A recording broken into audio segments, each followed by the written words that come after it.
Hi friends, good evening, and this is your host Ankit joining you from Delhi, India, and we have Kimberly Calhoun joining us from Raleigh, North Carolina. Good morning, Kim. Good morning to the world, and welcome to IBM TV Celeb Tuesday. And we have a great lineup around the world, I can say, because we have people from Malaysia, from Nigeria, from US, from India. So a lot of people joining us on one of our Celeb Tuesday, where we invite people around the world. And hi, Jim. Welcome, Irene. Welcome to the show. And hi, Rakesh ji. Good evening. Good evening. Good evening. Good I want to make a special announcement. Today, I'm wearing a T-shirt in memory of Sergeant Baker. He was shot in the line of duty in May 30th, 2018. I try to wear this shirt on the 30th of every month in memory and honor of all police officers who have fallen for us. One of the things about this particular situation is that he was killed by an offender of domestic violence. And Nick is aware of this statistic as well, but domestic violence is the most dangerous crime an officer is dispatched for. And people just don't realize how bad that crime is. It's 12 million female victims alone just in the U.S. Okay, that number is the same everywhere else. And that's just female victims, 24 million children victims, and about 6 million male victims. That number has climbed consistently and steeply since COVID-19. But what I want to express to people is that we've had another officer fallen to an offender of domestic violence this week. And I'm going to share her photo here in a few minutes. But we need to understand the dangers and hazards that these men and women go out and do for us every day to make our community safe, right? They give us quality of life. Not every one of them are bad, like the media portrays the few who have done some wrong things and used their power excessively, right? Anyone who has power, sometimes they just do. They use their power wrong. And this happens in many places. I see Nick is beamed out, and I hope he didn't beam out because I'm taking a political stand here. I have a feeling he'll come in and back me up. Anyway, so what I want to do, though, is I want people to reflect today about how important the officers are, hey, Nick, in our lives, right? That's Ankit's fault, by the way. Oh, it's Ankit's fault. Hi, Ankit.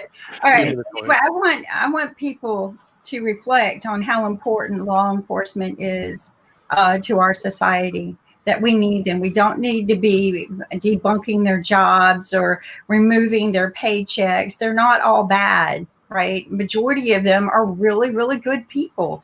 And, you know, they're not given the right tools to work with. Their budgets are cut continuously.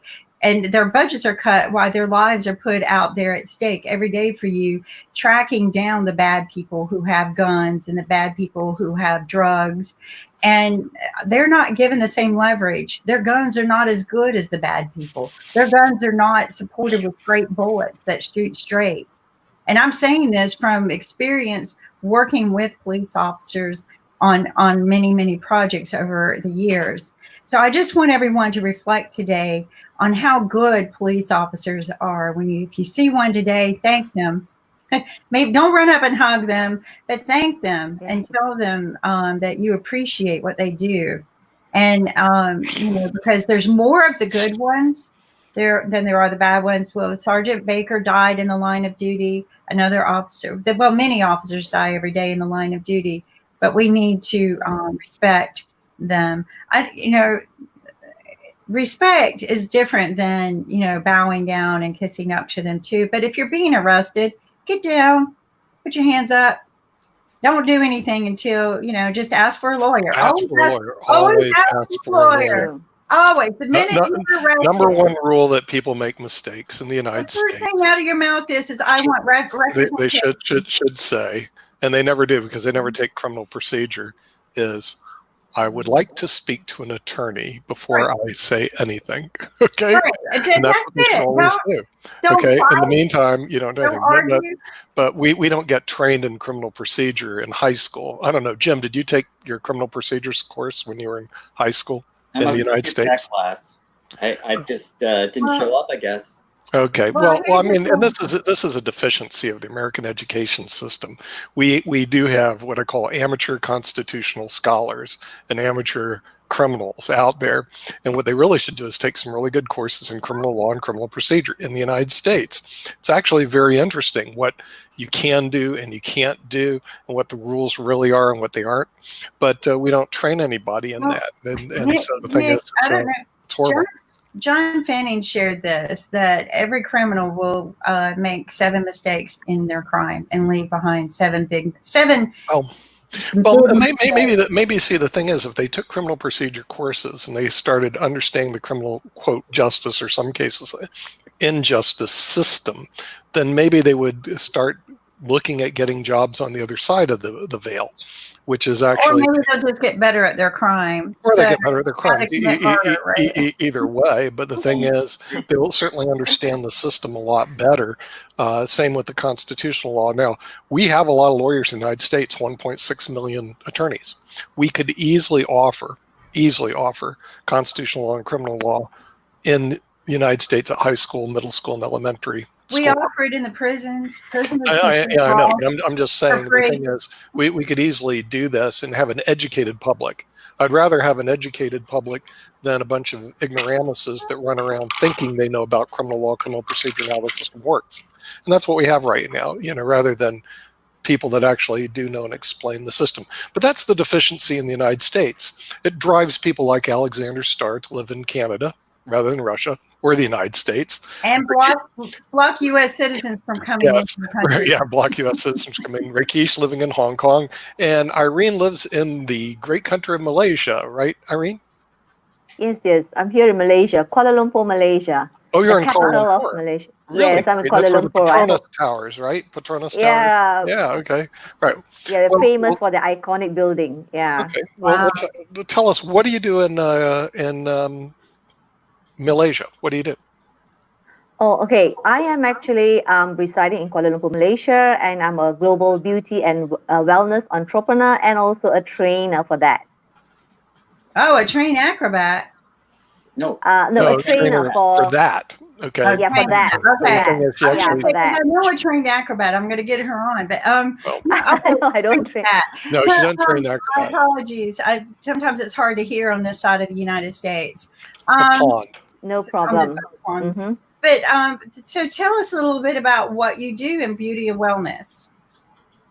Okay, so before the lockdown, we all had, the offline way, right? We call it here, whereby, you will meet people, you give training in, seminar rooms, and a client comes to you, they want to get younger by 10 years, whether with beauty tools or with supplementation, with wellness, yeah. So I used to do it offline, we call it, and now I'm doing it online globally. We have 54 markets. So I give them the idea of technology and the latest beauty tips or wellness tips, and also if they want to be our franchisees. So that's what I do every day. And now it's 100% online. I work online, even though in Malaysia, we are partially open. But I feel very much more comfortable doing online now. It was just like a total switch in 3 months, but I'm just practicing that now. Yeah. So I actually represent an American public listed company. So the products come from the United States, and I'm here in Malaysia because we also do have it here. Yes. Okay. Well, we actually had the dean of Washburn University School of Law, and she looked like she was unbelievably young. Amount of age, she wouldn't tell us her age, but she must have found the fountain of youth. And I'm not sure if you could help her very much, but Jim needs a lot of help. Can you help Jim over there? I mean, I need some help too. There's some beyond help. That's fantastic that she's looking really young. Yeah, there is, like I always say, there's 1 to 5% God's given nature. They are the lucky ones. Yeah, and the rest, 95% of us just have to do a little bit of work. Yeah, to keep ourselves healthy and young. Yeah. What's some tips of healthy and young because I'm stuck in COVID, so I can't go see my beauty and wellness, what I call trainer or fitness maintenance. And My hair is looking like a mess, even though I kind of let it go naturally a lot so I don't dry it out. But my eyes, they're just not popping like they, the little things that we do. But I don't have my makeup artist right now. So give me some tips. Okay. And to make my skin feel healthy, not gooey, but healthy. I see. Okay. Actually, we are voted #1 global home beauty spa. So because of the global lockdown, everyone is looking for a remedy just like yours to have something like a beauty therapist coming right to your home, but not the physical person, but in terms of technology. So today, can I just show you what we have? Absolutely. So this is what we call Lumi Spa, but I like to nickname it Lumi Lumi. And this is actually for your treatment cleansing, giving you the radiance. Because, like you say, staying at home, you're just at home on the computer, maybe on your phone, 10 to 12 hours. So your entire skin gets stressed, inclusive of your eyes, because you're just looking at that, that camera. And we have another machine, which we call age lock. Yeah, so age lock means locking your age. Very simple, right? Yeah, and you actually have like a Botox treatment in a machine.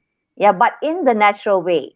So this is what I do. So whether I do, a demonstration for people online, or I train coaches to, to share this technology in our 54 markets. Yeah.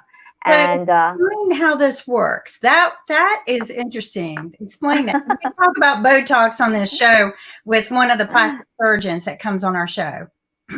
Yes. So I nicknamed this Botox in the machine because it gives the same effects like Botox, but of course Botox will be immediate, and this will take you like 7 to 14 days, but in a natural way. Yeah.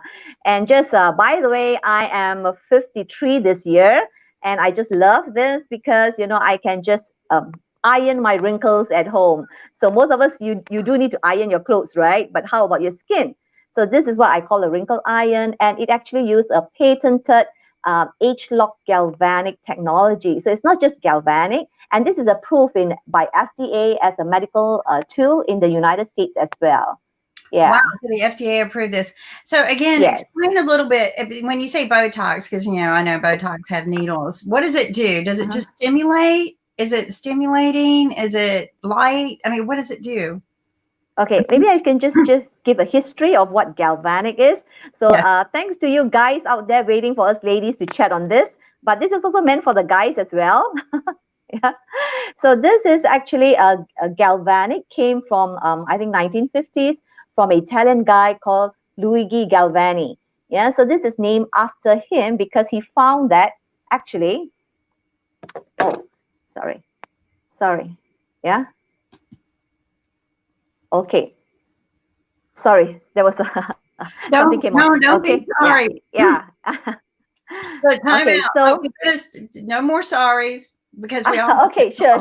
Move it over just a little bit more so it towards your face so we can see it. I don't want to cover your face, but move it towards your face. Okay. Yeah. Move it. Wait. Can you see me? Move it just towards your face, just a little bit. Towards my face, okay? Yeah, there you go. There you go. Okay. Yeah, and turn it around so we can see it. There okay, that's perfect. So this is named after this guy, Galvani. Yeah, so we call this galvanic machines, which you have it in all the beauty salons, in the major beauty salons in any part of the world. Any beauty therapist will be trained on what is galvanic currents. So galvanic currents is actually current running in your body.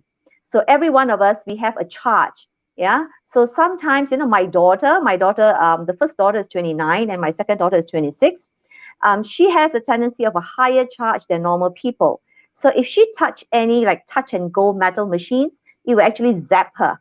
Yeah. But for me, I'm fine. So all of us have a different level of charge in the body. But if we go to a beauty therapist, that particle galvanic is a standard charge according to the electric currents. But our body is not a standard charge, right? So this is exclusive because this is a personalized charge. So what it does is at the back of here, it has a metal plate, and I need to wet my hands to touch this because the charge will be derived from our body and back into our skin. So this is one of its kind. Yeah. So it has been voted. These two spas has been voted the #1 home beauty spa device for anti-aging. Yeah, coming from the United States, from your home country. There's a lot to be said about maintenance, right? It Yes. it doesn't take much if you just do a little bit. My mother, when she passed away, the Mhm. mortician called me and they asked me for her beauty secret, right? Because she was very Mhm. old, but not Okay. one wrinkle on her skin, DNA, right? Not Uh-huh. one wrinkle Yes. on her skin, but she had two daily maintenance things that she did. She drank a lot of Mhm. water, a lot, and I'm not going to say what the second thing was because that's my secret. But and I'm going to Yes, that's sell it. important. Yeah. After I sit here and I listen, because I feel like it's working for me too, because I'm Mhm. over way over 50, almost 60. I don't feel like I'm too Mm. wrinkly right now, but I could Yeah, always. you're looking great. Well, one of the things I do is I hang upside down with ice on my face. You know how you say wrinkle out, iron out the wrinkles? Ice contracts, it takes swelling out. And I don't put it on for like 30 minutes. It's like 10 Mhm. minutes worth of ice packs. And I've been doing that for 3 or 4 years. But I love that the galvanic current is very interesting to me. The Lumini is interesting. How does that work? I wrote it down. Okay. I'm researching it, so keep going. You're searching it? Okay. So the Lumi is one of its kind using a medical grade silicone. So the normal treatment cleansing devices right now in the market, they use actually bristles. So bristles is actually from plastic, which breaks your collagen if you are using it. But while you're using it, you feel that it's very clean. But if you use a microscope and look on the skin, you have actually broken your collagen. So that is not good in the long run. But with this Lumi, yeah, it is made from medical grade silicone. So if you touch it, it's actually very soft.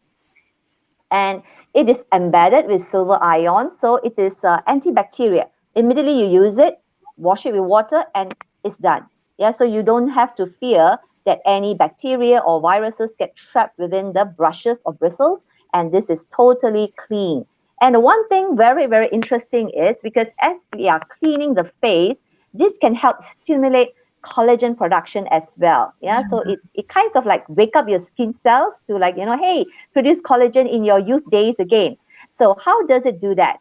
So we have a patented technology called micro oscillation. So micro oscillation means counter rotation. So this will go clockwise and the inner one will go anti-clockwise. So this is the only one in the world having this kind of engineering technology. That's why it can stimulate your skin to, to wake up and kind of rebuild your collagen like your youth again. Yeah. So I love the counterclockwise and clockwise stimulation technique. That is brilliant engineering. Also, I got another use for that tool. So after the show, let's email. Maybe we can do something on the inventor scale of that. And it's not for the case, but but it can be used for anywhere. You know what? Here's the thing people don't understand. Some of these things can be used on the body anywhere, right? This is good for face, but you can use these on the body in different places. One of the places we age, and a lot of people don't pay attention to it, but my mom told me to be careful, is our necks. Yeah. Our necks is the biggest telltale sign. You see, it will start like getting these lines in them. And one of the things I learned is I do this little massage technique during the day and smooth it out, right? I just, it's not like pulling. I just push down and relax the muscles until it just looks smooth again. Because this is a telltale sign of aging. Also, this is where you'll get wrinkled because we stop putting our lotion here normally, unless you're experienced, right? But true. You would probably put it, but a lot of people, they don't think about taking care of the rest of their body. They stop here or here. That's why beauticians like her are good, because this is where I learned all of these things. I learned them from women like her. Well, Irene, you talked about your transition from offline to online, and I faced the same kind of transition because I have a face made for radio, and now I'm transitioning to television. So all of these tips are just so useful for me, because I have this line that I call a concentration line, because I was a chess player and I was always over the board concentrating and reading. When I read, I concentrate. And so now I've got this line here. Do you think that either the Lemmy device or the other would help with that? Okay, very good question. Yes, yeah. So over here we have this is a multi-function spa machine. Yeah, so you can actually take it off. Yeah, take it off. And for that, we have another head called the spot head.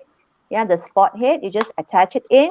And we have a serum. We have a serum which you can apply on it. And it is a peptide collagen. So if you're talking about collagen, collagen is a protein. So the molecule is very huge and it will be very difficult to get absorbed into your pores. So if you're looking for something to have a remedy for any dent or scar or a line, then you would like to look for peptide collagen. So we have a peptide collagen which is charged. So when you apply here, and you need to go 90 degrees with the line. So if the line is this way, you have to go this way. Right. And if the line is this way, you have to go this way.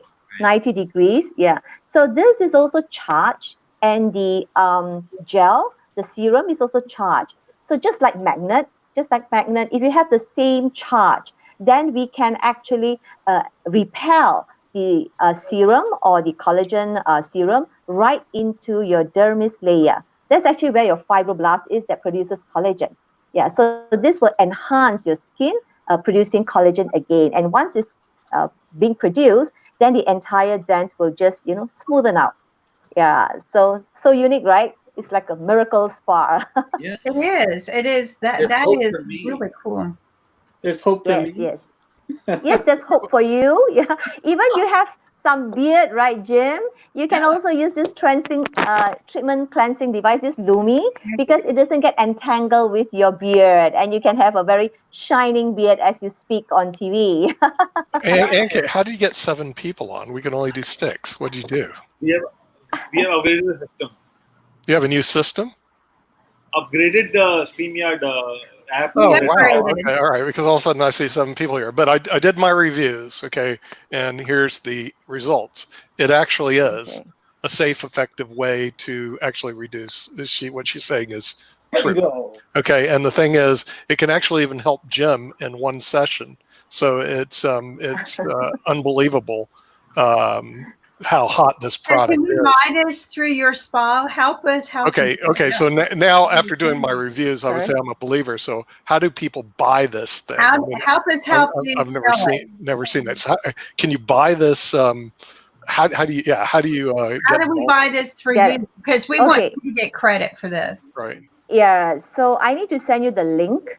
Yeah, whereby you can purchase it from your country, because like I said, we are in 54 countries.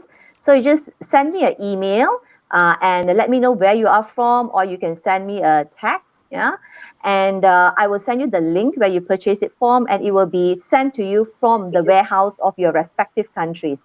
But unfortunately, we are not yet in India. We are very huge in China, Japan, and Korea. India doesn't have representation in Epcot. We're working on that. I should have never told you. Irene, according to the reviews, it doesn't need it. Jim, there's no downside and only upside on this product. Okay, so I mean, the worst case scenario is you'll look better. I mean, that's kind of like the worst case. It's a facelift. So it's almost like a can't lose product. So it really only involves is how much does it cost. You can fix this. I think it can. I think we can transform. But I'll tell you something that Irene would be interested to be a part of IBM TV, and she would run a show, and we can create for sales for IBM TV. Okay, honestly, I never heard of the product till today, and then I started. I never heard of it. But again, I don't see all these, but I did my review very quickly through the internet, because I search all these sites, reviews and stuff like that, and it looks like so fast. Okay, well, of course, Irene, do you need a before and after model? Oh no, they have plenty of them on the internet. I mean, seriously. We could have Jim be our test case, so we could do our IBM TV chess case. We, So maybe a before model I can play and Jim can play the after model. Sure. But the good news for Ankit and those listening from India, India and Brazil will be our next market. Yeah, so it's going to be a huge market for us. And for people there too. I would go through Ankit because he has got 1.3 billion fans. Yeah. He's got 1.3 billion followers over there. So, so I would go through Ankit, but also Ankit is in business. He's an entrepreneur, and we do we're doing some other things with Ankit and IBM TV. Are all part. Well, he's part of IBM TV, but we're doing other projects into India. I would talk to Ankit about that, but also let's get this marketed out there. Maybe you've got a discount code you can give people who are watching IBM TV. Sure. But let's talk about it looks like it's a great product. Unlike Botox, maybe it's time for a Zoom call after the show. Yeah, Botox has downside, Ankit. This has no downside. Okay, so this is natural and organic. And it's natural. Current actually does, all this stuff does exist. It does work, at least according to the studies. Okay, it can even help you on one application, which is kind of unreal, similar to Botox, but it doesn't have the downside of Botox. So, like I said, you only have upside, and no downside. Let's talk about how much it is. Pretty hot product. Yeah, how much does this thing cost? Okay. Yeah, so for the Lumi, I need to quote in US dollar, but in Malaysia, let me just convert. This should be about 200 over US dollar. Yeah, 200 over US dollar. So it's very reasonable for a number one, treatment cleansing device. Right. Yeah, and this wallet. Well, also it does something also very important that she mentioned that a lot of viewers may not know.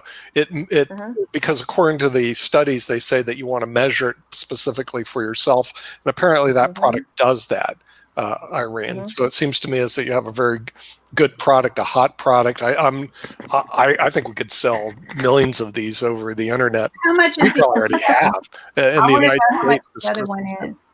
That's great. Let me hear which one. Go ahead. Galvanic? Okay. Galvanic should be costing about like $300 to $400 US. Okay. I need to get the exact price for you when you email me. So the prices are really reasonable because we are the sole manufacturer. So we are not sourcing. Yeah, we are not sourcing from another company where you get, how they say the profits are being doubled by those companies. So you're getting direct from the manufacturer. Yeah. Wow. Okay. So do you have manufacturing here in the United States so the things the U.S. can buy it? Yeah, we have it in the United States. How about Hong Kong, where Rakesh is at? Can he buy it in Hong Kong? Yes, we do have in Hong Kong as well because we ship it from United States to Hong Kong, and we have the warehouse located there for the logistics of Hong Kong. So you don't have to send from United States to there, or Australia or Singapore. We have all these stocks and logistics handling all that for you. Okay, and you have Canada also, where Alexander is? Yes, we are in Canada as well. Okay, the U.S. where Jim is, but nothing for Ankit. I don't need it. I'll skip it. No, but for Ankit, he has a very good opportunity because India is the most populous country, it's very fertile country, and it's a new virgin market when we launch it. So he's going to be the pioneer there. Eventually.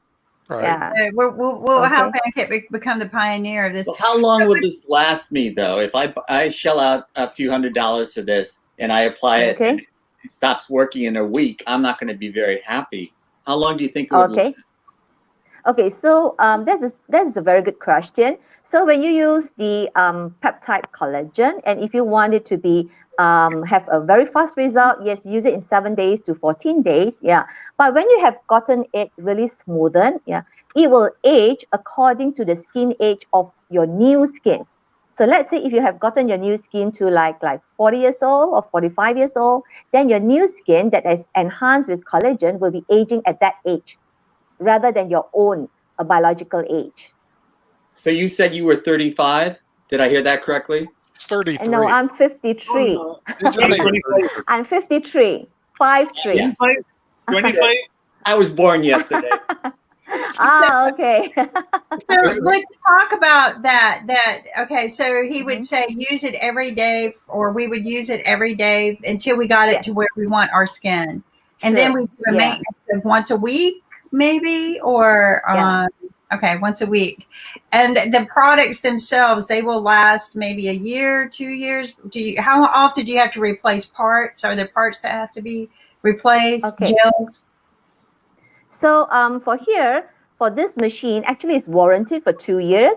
Yeah, you only replace the collagen serum. Yeah, so the collagen serum, depending on your face, how many wrinkles you have and how often you use it, that's when you replenish it. But as of the machine, this machine actually lasts me like for 5 years. Yeah, so it is really a good buy. But we actually warranty for 2 years. And if any technical fault, we will actually replace it with a brand new machine. We don't even repair for you. It's better than iPhone, right? Better than the iPhone. I hope there's no Apple representative here. So I have a question for you. So suppose if Jim buys at the age of 50, and after 5 years, he will still remain at the 50 years of age, at the biological age after using the machine? That is not possible unless he's using it wrongly. So I got to check on him. Hey, listen, it helps you be younger. It doesn't do miracles. I mean, Jim is going to be our miracle test case. I mean, seriously. So the thing is, Jim, you're just going to have to test it on Jim. We're going to test it on Jim. I'm so excited. I can't tell you. No, I mean, the thing is, he does too much television now, so. I used to be on radio all the time. Now I'm on TV. It's just not a transformation I was ready for. Plus, he's the author of Chess for Dummies. Don't worry, Jim. I'll be your personal personal therapist. I think he does need some personal consulting. Therapy of all kinds. Yeah, he needs therapy of all kinds, 24/7. So we're here. Part of our mission in IBM TV is to help Jim. Okay, it's like almost one of these St. Jude causes. For people who don't know St. Jude, St. Jude is the patron of lost causes. Okay, so what we're doing is she's a patron saint. Their first mission is the easy one. They're trying to make everyone financially fit, and the second mission is much more difficult, and that's to make me fit. That's true. Yeah, we do have a mission to make people financially fit, right? So yeah, no, I think this is a great product, Irene, and I think that people can, for the men who won't buy it because we're too vain. You think women are vain? We are. Look at the guy who won't wear a mask. What people don't understand is that you do buy these products and do. Okay, here's the deal: you buy it for your wife and you use it for yourself. Exactly. There you go. Say here, honey, this is your birthday gift. Just a second. That's why they get off the couch. That's why they do at-home shopping. Now wait. And if you buy now, you get two. Two for the price of one. Because they'll get one for themselves and their wife won't know about it. Now here, honey, here's a gift for you. Here's a box. I just wanted to check the product out, Kim, to make sure it was a good product. And it is. Due diligence. Take a look at. So Nick, upside. You didn't do is look at the price comparison of Botox treatments. Are generally about every 6 months, right? 3 to 6 months, depending on how you do it. But Botox treatments and then if you do fillers, right? So if you do Botox and then fillers, like what we were talking about with the plastic surgeons, that can get in excess of $3,000 to $4,000 a year. Sure. So when you're looking at, and I don't know, how much is the serum or the gel that you sell, the collagen? How much is that comes with it? Because you have to buy that. It will cost about $50 to $80 just that. How much do you get per bottle? You get about it's about 30 ml. Okay, so how many uses is that? Just to give these guys an idea. Okay. So let's say if you have intensive wrinkles that you want to, rectify, so you probably use 2 to 4 weeks for a bottle. Okay. So it's between $50 to $80. I need to convert. I'm so used to ringgit Malaysia. Yeah, but it is very reasonable as compared to treatments that you get from, medical doctors and things like that. And the best thing is, I think you get your natural beauty or your natural good lookingness back. not an Right. artificial look. And you want to be, you don't want to be, stiff, Yeah. smiling at the TV, right, Jim? No, You want to have your natural look. Yeah. Or Yeah, someone so else's this- natural look. Say you spend True. so say you spend $50 a month on your collagen, maybe a little more, even $100 a month, but still you're coming in, and then you pay for the devices, right? The devices will last you 3 to 5 years. You're coming in around, close to $800 a year for 3 to 5 years if you spread out the cost. Versus, $3,000 to $4,000 a year. And I'm not putting plastic surgeons down. They do a marvelous job when they do work. They are artists as well. But this is natural. Again, when you destroy your body, it took time to get there. So it takes time to heal it, right? So don't expect things overnight. Don't go, oh, I did it. Where's my, you got to work at it. It's just like me wanting to rebuild my energy. I started taking nitric oxide and beetroot. It took 3 weeks, 4 weeks before I felt the difference. So don't expect it overnight.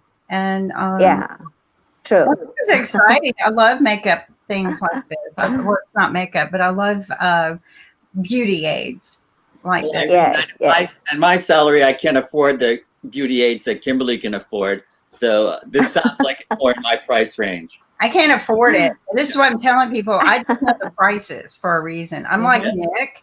I love to understand the price comparisons of everything. So a lot of times if somebody says I need to do something, I go research it and I learn. I learn things like how often do I have to do it? What do I need to do? How many times do I have to reorder something? Because I want to know the breakdown of the cost before I step into it. Because once you start these things, it's hard to stop. It's just like doing your hair, right? Once you get a good hairdresser and you start, you want to maintain that look, and it's very hard to stop. So I've just gotten used to beard trimming. Beard trimming was the big change for me. So now I'm going to have to get used to doing something else regularly. This is a big challenge. Good. It's like brushing your teeth. It's like brushing your teeth, right? Like when you said that you bought teeth whitener, you just get in that habit. It's just, unfortunately, everything adds a few minutes extra to your day. So you need to learn how to put it all together and just do a little routine every day. But once you get it down to once a week, I'll tell you what, it's harder to remember. And it's easier to get out of habit than an everyday maintenance. Everyday maintenance, you wake up, you just do it every day. Once a week maintenance, it's easy to forget. That's my experience. Yeah. True. I like, can I just add, I like, this terminology of the Japanese people, which they actually adopt into their culture during the World War II. They call it Kaizen, Jim. So Kaizen actually means to continuous improve. So, day by day. So if let's say it's very simple, let's say a person who don't exercise and you want to, get them to exercise. So sometimes I even tell them, you just do one crunch. You don't have to do 10 crunches or 30, just one. And that is what Kaizen means. And I apply that into my my life for anything. It can be for happiness, for wealth, for love, anything. Just one step more, just one. You don't have to go 10 steps or 30 steps. So the same thing for this kind of routine. So just do one time if you can't do every day, and then just improve along the way. That's all. I really agree with that. Yes, I agree. I think it's just once you get the discipline and a little bit every day. I have this book that I live by, especially when I start to get out of shape and get out of habits, and it's called 8 minutes a day. Right? It's under 10 minutes a day. And it really works. Like you said, just one crunch a day. Well, I kind of incorporated this. I do 10 of each, right? I do 10 reps of everything every day. And then in 2 to 3 weeks, I add a rep. And and then every week I add a rep until I'm probably doing 30 minutes a day. But it's just getting into that routine and discipline. And when you do that, you get in shape. And I have to insult myself and shave myself going, come on, Kim, it's only 8 minutes, right? But beauty is the same thing, right? You want to incorporate just these little things to stimulate the natural beauty. It's easy to get out of that habit, though. And Well, Nick did touch on another subject that maybe you can help me with, because men do have this built-in vanity that I don't need makeup. I don't need beauty aids.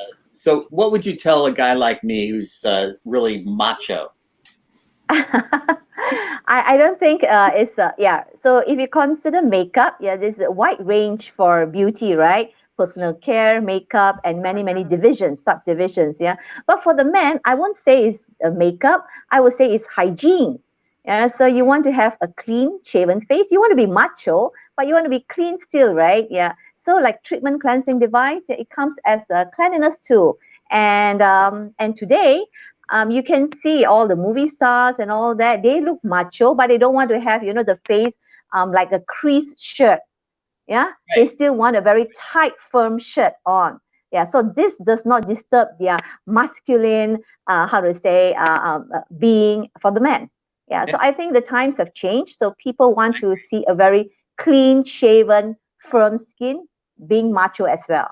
Yeah, this is kind of a baby boomer generation mindset, because the young people I see today are not caught up with all of that. But it is definitely a factor for people of my age group, because we just weren't trained to do those types of things. And I think the younger people already get it. So you're only going to be pitching to the older crowd.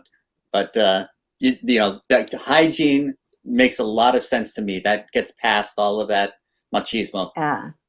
True. So, pitching with the older crowd and pitching with the younger crowd, yes, it's a different angle that I have to come to, so that they are more, receptive to the idea of their own respective preferences. Right. No, I just can't compliment you enough. You're really doing something that's really significant, and it's overcoming a lot. Welcome. I think that, for the females, it's probably you're selling to somebody who's already a willing buyer, but to also get it to males, this is quite an accomplishment and quite an achievement. So. Thank you. In the Chinese saying, as I'm a Chinese myself, there's a saying that goes, there is no ugly women, it's only lazy women. So maybe you should compliment this. Yeah, you should subtly say this to your wife, subtly. Irene, do you sell a lot of these products right now in the United States? Yes, we do. Yes, we do. But I'm more concentrated here, but I'm moving towards the United States market as well, because there's a lot of Indian origin living in the United States, and I'm preparing that market for India. Mm-hmm. Oh, okay. Right. Yeah, because I would think that the U.S. would be a very big market, because we are the world's largest economy, at least maybe not the world's largest democracy. That is ANKIT, but we still are the world's largest economy, and people do buy a lot of health and beauty products here. So first time I've seen this machismo thing in India. Do men have this aversion to making themselves look better, or can you tell me about India and ANKIT? To me? No, to ANKIT. He's in India, New Delhi. So we have a lot of beauty products in India, but also there are a lot of natural ways which women use to take care of their beauty and skin. But nowadays, we have all kinds of Botox and other therapies as well. So it's a mixture of everything based on what is good for your skin and health.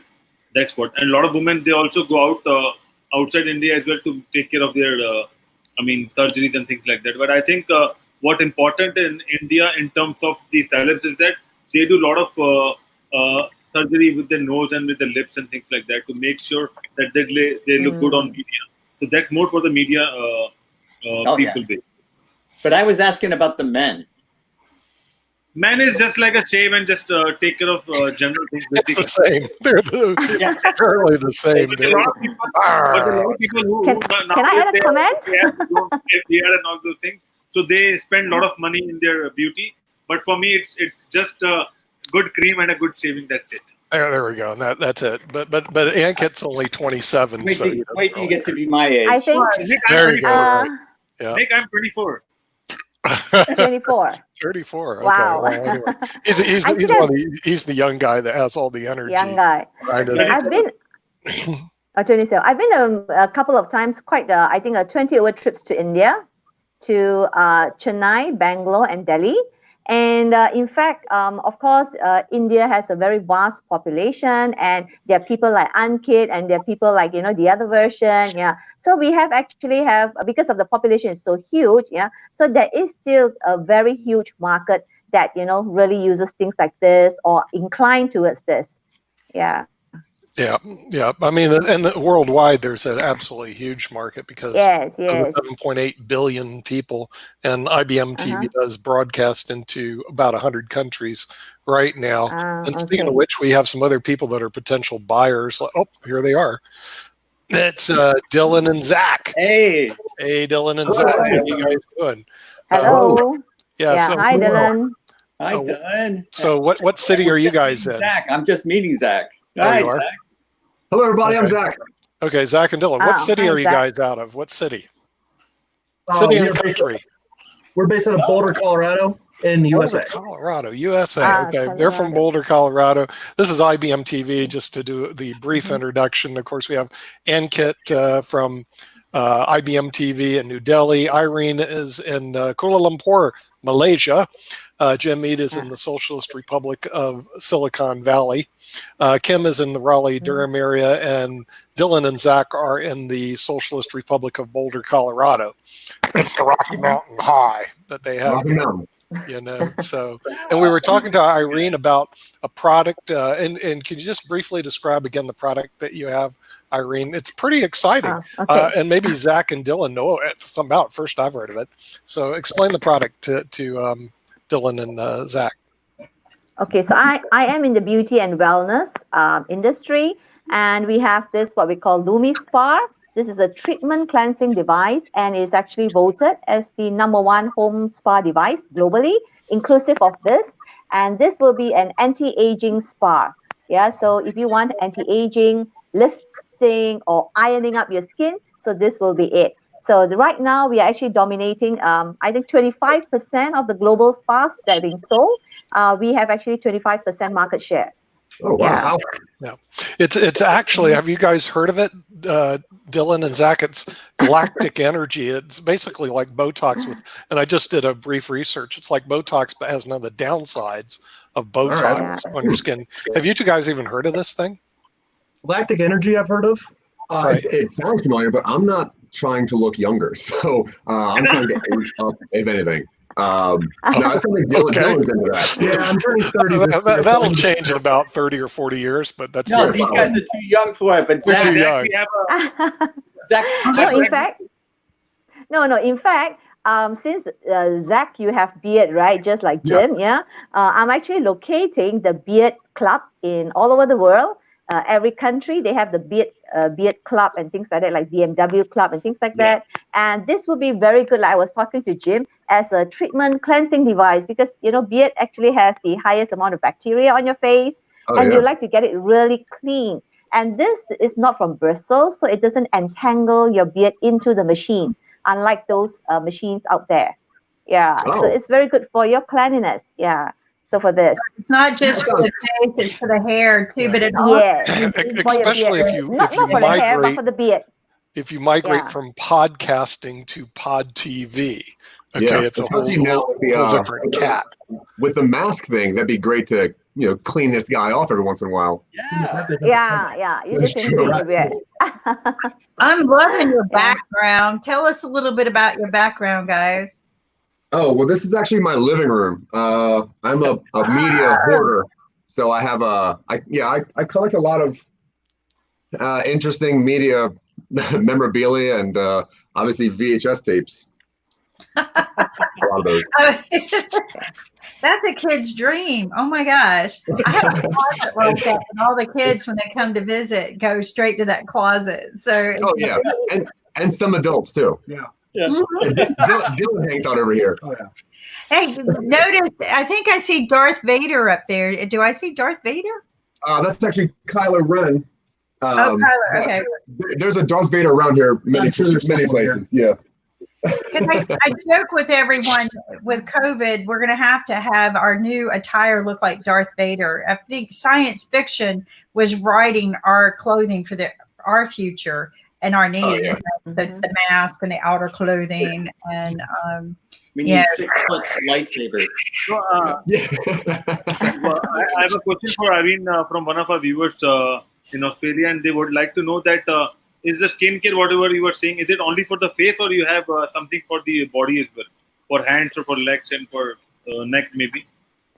Okay, we actually cover the entire body, from head to toe, So whether it's from the hair, anti-aging of the hair, anti-aging of the face, the body skin, your feet, your nails, everything. We cover everything. Yeah. And do you have any specific products for polluted cities? Because India is one of the polluted country in the world, and because of pollution, we have a lot of problems with face and with hairs and all. So, do you have anything for pollution-based products? This is a fantastic question, because we are right now coming up with bioadaptive ingredients. And bioadaptive actually means that, these ingredients, once you use it on your face, it will have a resistance towards pollution, towards extreme heat, towards extreme cold, and even towards the extreme stress that your body is facing. Yeah, so it's one of its kind in the world, skincare that no company has done. So we call this bioadaptive ingredients, and we actually have a manufacturing plant in US, inclusive of our own grow with technology for the plants itself. So we grow our own raw material for all these ingredients.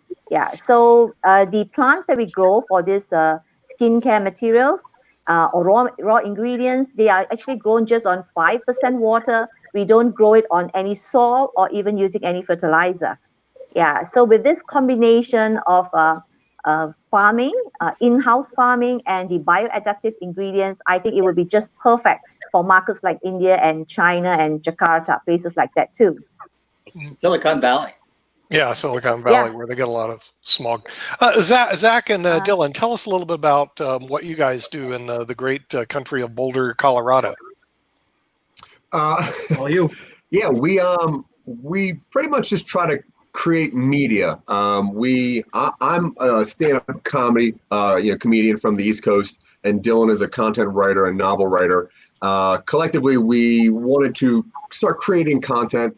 We started in a podcast/radio format, but we do get together. We write a lot of things, trying to find the right person that can help us move ahead with movies or television shows or any kind of media that we're looking for. But that's it. We're just trying to become media creators. Media creators. Okay. I've got some media for you to help got some ideas rolling that we're working on right now. So we'll talk after the show. Sometimes we talk about it during the show, but I think this needs to go after the show. So this is very exciting. Mm-hmm. What's your favorite kind of content and media to create? Personally, I like thought-provoking things. So we like to really use a lot of our thought to create like a Black Mirror type scenarios where it's a lot of just mentally engaging, and you don't really know where it's going to go. But just anything that's novel or unique, it's kind of where our brains go. In general, personally, I prefer using genre to explore social stuff. I grew up on a lot of classic 60s through 80s science fiction and fantasy, so seeing that sort of thought experiment come back into social awareness nowadays, a lot of Ursula K. Le Guin is becoming relevant again with various things going on right now. So I like kind of trying to bring that forward again using genre to kind of look inward. Yeah. Yeah, but you guys do podcasts right now, don't you? And could you tell us about the different podcasts that you do right now? Sure. We pretty much have 5 going on currently. I have one by myself. It's called I'm Nobody, and it's where I get interviewed by as many people as I can find in a search really to learn about other people. I grew up in a very small farm town in Maryland, a very clan-heavy place. So it's really good for me to see a lot of new perspectives that I didn't grow up with.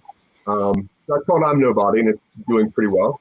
We have a show, me and my partner Suzanne, we have a show called Zack and Sue's High Five, where we go over different forms of media. We like to collaborate on our favorite films together, whether it's date movies or comedies featuring John Cusack or whatever. So that's Zack and Stu's High Five. Dylan and I work on a written one called Silicon Angels, which is pseudo improv based. We do write the script base out, but that is the IT department of a specified robotics shop, and the inner workings of how those technicians really don't like their job, and just weird behind the scenes of some forms of robotic and AI. It's therapy for our retail. Yeah, true. We do have another show that we're starting called Super Empowered, and that is a counseling support group for people with superhuman powers that are not good or bad. They're just different than humans, and the show revolves around them looking for a group to work together with. And then there's a darker plot line where the counselor is the villain, and you can get to that later.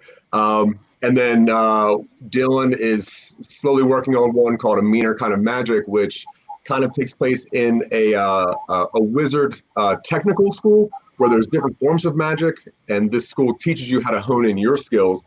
And throughout this story, the seniors of this school kill their favorite teacher, and then while trying to resurrect him, an evil spirit gets in there, and Go wrong. tomfoolery from there. Oh, wow. That is so cool. One of the things we're getting ready to do here, because based on true stories, is a documentary on the witches' trials in Salem. Oh, cool. Oh, yeah, right on. Very, very near and dear to my heart, because the women were, just scientists in my words, right? And they would deem them witches by law so that they could take their land away from them. But these were just nothing but high-tech science women, as far as I'm concerned, who could make this happen.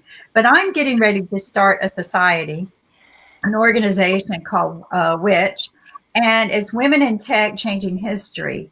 And because I'm an engineer for 40 years, I graduated university. I was the only female in most of my jobs, and it was an interesting challenge. It still is to this day. Blessed with being able to do a lot of work at a couple of universities to help inspire women to continue growing in that industry. But it's very challenging and very hard. And there was a high dropout rate for many, many years because it's not easy for women.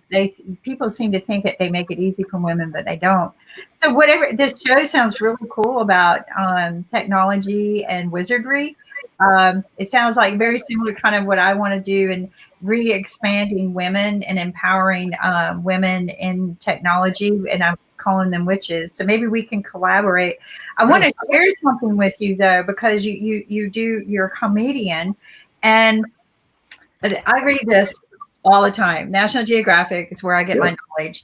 And one of the things they do is they use satire to help people invoke thought waves to accept science. And they've done this on the night shows when they wanted to invoke acceptance with vaccines, right? So they would start making jokes about the vaccines, and that would invoke people to think about it because it was funny. Well, how true is that? Wow, that was pretty funny. So satire has been used for many, many years. And I think when I heard what Dylan probably say, that he likes to use the gender and whatever you're doing as a means to thought provoke. So satire has been used for many, many years. And I just thought that was interesting, that that's some of what you're doing as well, is we can use these storylines to help thought provoke some great solutions and ideas as well. So absolutely, yeah. Mm-hmm. Yeah, I didn't mean to take over like this. One of the things I want to thought provoke is today I wear this shirt in memory of a fallen officer. I want people to realize that police are still very good people in our society, and we need law enforcement, and there's majority good than there are bad out there. But in any powerful organization, you're going to have people who abuse their powers, and we just need to deal with them.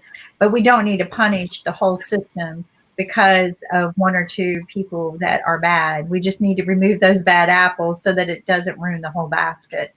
But the fallen officers, and just this week we've had another female fallen officer. A lot of them are killed in domestic violence situation, which is the most dangerous crime that an officer is dispatched for, and that's one of the crimes that my invention helps to fight.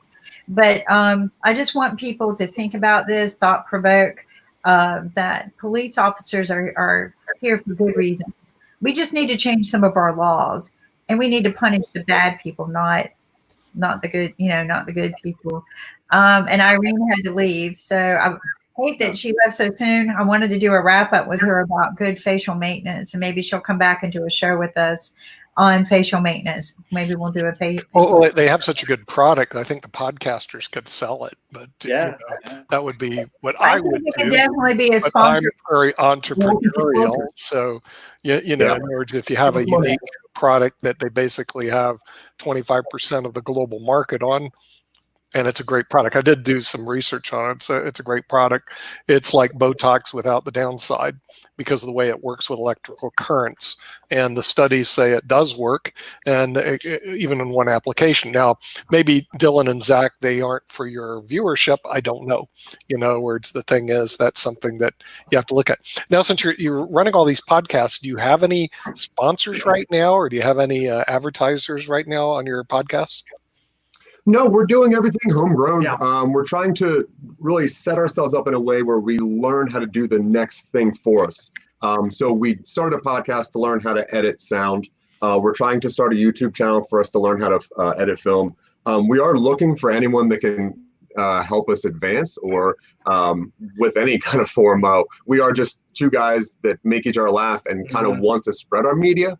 But we do have upwards of about 40 different movie ideas that we're really trying to expand, and board games. And, once things open up, I do have 2 stand-up performances that I'm going to start doing.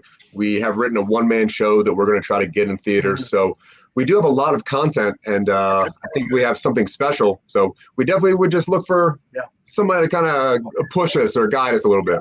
Well, today is Celebrity Tuesday. I don't know if our producers are going to be on or not. Is Henning Morales going to be on, who's our Hollywood producer? Kim? Yeah, Henning will be here, but let me explain something to you. Right. Very expensive to go out there and film. Nick and I have been doing this for several years now. And I mean, I'm an engineer all of these years. I never dreamed I'd be doing media of any kind. But when we would film, it would cost somewhere around $1,000 a minute to film. Oh, yeah. Majority of your movies, Nick has done the calculations of these. Majority of the movies that are done out there can cost an upward of $1 million a minute. If you're doing a Marvel production, it's about $1 million to $2 million a minute. If you're doing some of the base Hollywood productions, it's about $100,000 to $200,000 a minute. So that's one reason the script writing is so important, because the thing is, you have to imagine every minute of script could be a minimum of $1,000 to $100,000 to $200,000 in production costs. And I'm saying these are non-Marvel type blockbusters. These are just regular. Now, we've also had Robert Krantz on, and Kim, we really need to get him back. He did the movie Faith, Hope, and Love, which I believe runs on Netflix. That's the one that I saw. And Wes Elder, who also we want to get him back. He did The Matchbreaker, which, by the way, was a great concept and a great movie. It's finishing up on Amazon. We're trying to get them on IBM TV as soon as they get their contracts done with Amazon and Netflix. But his was about somebody that was hired to go break up marriages. Okay, in other words, I thought pretty good concept. In other words, the thing is, and I thought you guys have a lot of good concepts you're working on, but you know, if you read getting concept to actually production can be many, many years. It can be condensed. It's a real pain. American Graffiti was actually thrown out the door from Universal. They just go, we don't want it. And I think MGM picked up and they made like $400 million. I mean, this is typical in this industry, is that, in other words, you got a great idea, but then getting it to production. Also, you've got to take a look at distribution being one of the most important key elements of your monetization. And if you don't have a distribution lined up while you're filming, you're going to flop. So right now, movie theaters are not opening unless they are outdoor movie theaters. So we got to get creative, right? Yeah. Because we don't want to lose the traction of movies and great. Maybe even make this into a mini series, so you film a little bit at a time and distribute it through a network like IBM TV. One of the reasons why Nick and I came up with IBM TV is we worked with the networks for years, and it was just a pain. Everything had to be done according to certain criteria and standards, and to film to those criteria and standards were hard. Like the TV shows, it had to be 26 minutes and 42 seconds, right? Exactly. So Nick and I would have a timer there, timing, and we would have to wrap. It looked unnatural. I mean, they would have to refilm, edit. That cost a lot of money. So we came up with this pod TV idea to get rid of all of that, including the producers and the directors, and we became our own producers. And what we did was we eliminated having to do all the post edits. But IBM TV allows people to close naturally. You put in your own advertising. You do whatever you want. It's your content. It's your show. And we tell people, try to have a couple extra in the cans in case you want to take some time off. But you control it. Whereas we had to have 13 shows finished and ready and polished. And then they could determine, we don't want this. So then you just lost all your money. You lost all your money. They in the middle of a season, they could go, you know what, this just doesn't, it's not a niche. Yes. Or they can take all of your advertising and they put all the advertising in your spots, and you don't get, even though you have good contracts, it was just not a good fit. Whereas here, if you need to run over, you run over. Right. If you need a little extra time for ads, right? Yeah. The industry is changing. I don't know if you've gone to a NAPTE meeting yet, the National Association of Professional Television Executives. It's actually the largest exchange of media in the world. Started almost 50 years ago. There's two meetings, one in Miami. That's the one that we went to. The other's in Budapest. That's one I was going to because I want to go to Budapest and write it off. I go to the NAPTE meeting. Okay, and Lou Martin, who we spent time with, Kim, was the founder of NAPTE. Yeah, about 50 plus years ago. He did pass away. I do still have some video with us on him. But what you find out is that there's been radical changes in the media industry dealing with distribution, what they call OTT programming like ours, taking over about 25% of the market share. And just yesterday, Jon Stewart came out with a movie called Irresistible. So we went to it, and I watched it. But what I really watched was the offering price. It was $19.95 to watch the bloody movie, and I was going like, I'm not used to that. I'm usually like $4, and they go watch a movie. Where did you go to see this? I saw it on Netflix or Amazon Prime. I mean, Jeff Bezos does a great job getting every dollar out of everybody. I mean, I gotta give the guy some credit, you know. And so for $19, I watched it. Then I started thinking. I said, you know what happened?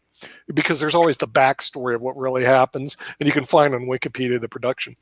Okay, they get caught with all this production cost. So Jon Stewart is holding the bag of production costs. He's got to get the movie out, because if the movie isn't distributed, they get nothing back. And so what they do is they try to figure out, how are we going to price a first run movie? And it was okay, but if you're into politics, it was great. But if you're not, it was okay. Okay. And so they do a pricing model. They say, well, there's what they call the first time users, or the, the people that buy stuff when it first comes out. And so they ran the pricing model at almost $20 for the movie, which I thought was expensive. But then I realized by the time I go to a movie and pay for the movie and the popcorn and sit, it's $20 anyway. So I go, okay, let's go ahead and give it a shot. But for their standpoint, it gives them distribution and monetization immediately to recoup production cost. And generally, once you recoup production costs in the United States, you're lucky to break even. You have to go global to make money. Okay, otherwise you're so out of it. So we've been working with our producers saying, look, you got to incorporate people from China, people from India into your movies, people from Nigeria, 186 million people in Nigeria. We actually run a show. It's Friday, right, Kim, at 9 o'clock from Lagos, Nigeria. And we run 2 shows in South Africa, or 3. Now out of South Africa, because if you don't go for that global market, what happens? You fall on your face. But here's the other problem I found out in the media industry. Nobody tells you anything. Okay, in other words, like, I don't know if you guys get it, but there's no good coaching out there. There's, you know, No. Jim, remember we started learning to play chess? We had to learn it ourselves, right? Autodidacts. Autodidacts, right. Very good. In media, it's autodidact. You got to learn yourself because nobody's going to help you. And I can tell you, because we start off, our name of our company is Money Masters PBS. We started working with PBS. You know how much PBS will help you? Okay, I just gave you all the help from PBS you're going to get. That was it. You know, because the thing is, they literally have this book called a Red Book. They say, read it and weep. Okay, and you read the Red Book. It tells you how to do everything, but then there's no help at all. Yeah. And what you find out with the PBS broadcasting, first of all, it doesn't go international. If Irene was back, I asked in Malaysia, have you heard of PBS? They won't even know who they are. I mean, it's really that bad. They die in the United States. Number two, it's a confederation of like 300 channels. You have to go to each one of them to get your thing on. Or you have to go to common carriage, which means you come from the British Broadcasting Corporation. They buy from the BBC. So at the end of the day, you're like, spinning your wheels and going nowhere. You go to the majors, and remember, the media in the United States is controlled by 5 companies. In Russia, Alexander from Russia is sitting backstage. It's controlled by 1. Okay, so think about it. 5 companies dictate all the media that you listen to, all the garbage that you receive in the United States of America. 5 companies control it. And they do this because they know they got a monopoly. They go, well, once you put in about $1.5 million, we'll take a look at it. Okay, so here's the reality of media in the United States. Here's your chances. And in Russia, about the same. If you don't bleed, you don't lead in the United States. Oh, you're toast. That You're was so preached toast. to us Yeah, by we're CBS. Yeah, where's all the blood? Yeah, but we don't want to discourage you guys too much. But I think what you're hearing is that you need to be dedicated, follow your passion, and persevere. Because if you don't persevere, you got 0 chances. And well, that's absolutely true. I mean, and I also want to give a legal disclaimer, Nick, because Kimberly was on here talking about her working career, and you guys need to know that she was breaking all sorts of child labor laws, and we don't recommend this. We're professionals here. Don't do this at home. So, child labor laws. Yeah. Well, okay. Yeah, I started working 40. Actually, I started working 46, 7 years ago. I started working very young. I did. I started working very young. But you guys we had no money in our family. There was no revenue, and so I had to go work. Yeah. You guys are at a good age now. Through high school. Adults. You got it. You got what your chance now. So follow your passion, and you guys are. Yeah. So I applaud you for that. Follow your passion, but don't give up your day job. Yeah. Okay. Now, speaking of a guy who followed his passion, there was a story on a guy named Harrison Ford, right? You probably heard him. He does Star Wars. What did he do? Star Wars or something struck back? I don't know. He's an actor. I don't follow the acting community. I know the chess players and the CEOs. Okay. Oh, right. Yeah. Okay. Right. He's in some of this. Anyway, you know what his career goal was? I don't know if you guys know this. His career goal was to be a carpenter. He really liked being a carpenter. Wow. And then one of these friends of Francis Ford Coppola said, "Hey, why don't you try out for this thing we're going to do called Star Wars?" And he literally he tried out for Star Wars, obviously got the part, and started his new career. Gave up his carpentry job after a while, because he really liked carpentry. I bet he still does it. Still does carpentry. But the thing is, then it became this thing called an actor, otherwise known as talent. And as you know, talent it's the bottom of the food chain. Okay. In production, at the top of the food chain is the executive producer. Those are the guys that write the checks. Then there's the producer, the guy that puts together. Then there's director, and make sure it all gets done. Then, as you go down the food chain, there's the thing called talent. Which is what everybody sees and hears about. It's kind of hilarious. So he became talent, and but he was good at it, And I know a lot of these people they hone their crafts, they work at it, and they're just it's absolutely hard. really good. It's really hard. I don't understand. Talent is not easy. You got to remember all of the. If you've ever been on a movie scene, which I've been fortunate enough to been on movies, but it's just like stage play, right? But the difference is in a movie, filming movies, is they're going to make you do that same scene over and over, And over again. Oh, Lord. until they know they have exactly what they want. Remembering those lines perfect over and over. Do you know, like, if you ever do something over and over, sometimes you don't do it the same way over and over. But also just keeping that attitude up, to maintain the attitude you have to have. It's a lot of work. I mean, I've watched them do, I've been in filming when I was even an engineer, and because I was the only female, they would use me sometimes as the talent or prop on the promo. And I hated it. I despised it because it would be, 6 to 8 hours to get 3 minutes of footage. I'm like, are you guys crazy? You just wasted all of this time that I could have been programming software or interconnecting the hardware. We got to switch. It's just burning time. But Zack, you've actually done some stand-up comedy. Can you tell us how easy that was? Those gigs. Yeah, talk to us about your stand-up comedy. A walk in the park. Yeah.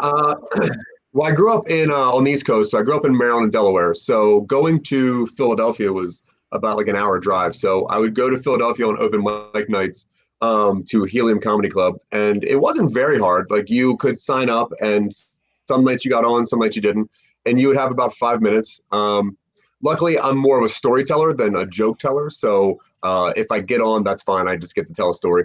But it wasn't very difficult getting on. I think a lot of the difficulty people having is finding out that their content is not good enough.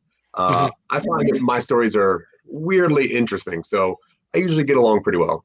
Was that a tough industry? Is that a competitive industry, would you say? I never did it for money. I always had like another job. So I'd never tried to do it competitively. It just seemed like whenever I wanted to do it, it was available for me to do. And I think the same thing around the Denver area too. It's fairly easy just to do it open mic or on an amateur level. Obviously, to scale up sounds pretty difficult, but once again, I think it's down to content and availability. So do you, since you're in Boulder, do you go to the Dark Horse by chance? I've never been by the Dark Horse. Yeah. What? I think Dylan goes there more than I do. You go to the Dark Horse in Boulder? I've had a few interesting nights at the Dark Horse. Yeah, Dark Horse. That's pretty good. It was around when I used to live in Boulder, so I kind of know there. I went to a university called Denver University. They call it DU, or University of Denver. They call it, but it's DU, and commuted every day from the Boulder-Denver Turnpike in from Boulder to Denver, because people were telling me when I moved out there, oh, you want to live in Boulder? It's a lot nicer than Denver. Yeah. So I lived in Boulder and commuted to Denver every day, almost during the week. And the Dark Horse was a great place to hang out. They had great hamburgers. I'm giving a plug for the Dark Horse for people who go to Boulder back then. And I went there, I don't know, several years ago. The place was still open, And the restaurant industry, for a restaurant to be open that long is absolutely amazing. So it brings me to this next question. Why did you move to Boulder?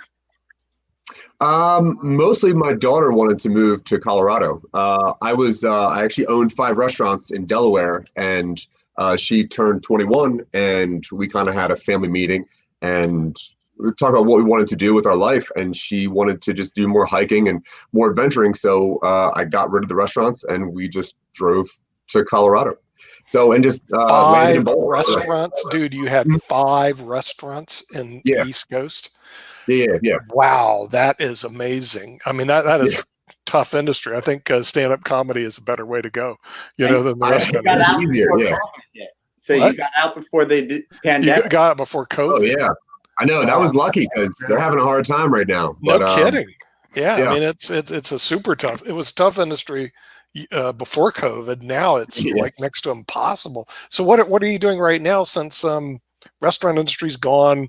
The economy is completely destroyed, and you're out in Boulder, Colorado. So besides podcasting, what are you doing? Well, luckily, Dylan and I wanted to work a lot more on our writing. So I actually work at a grocery store that Dylan works at, and we get off work around noon and then spend the rest of the time just kind of writing and recording stupid stuff. So grocery store, we're essential workers, and we've been very fortunate to have job security throughout this entire Right. Yeah. You're not going to get laid off. having a steady paycheck that Right. grows. Of course. Yeah, the grocery store isn't. Many people would be lucky to be in your shoes. Yeah, Oh, yeah. Grocery store, you're not going to get laid off, and you can spend time writing. By the way, I did talk. I don't know when Henning's going to show up or Wes, but we did talk to our Hollywood producers, and they're basically doing script writing right now. In other words, they're looking at script writing because they can't produce anything because of COVID-19. They can't bring actors together. They can't bring anybody together.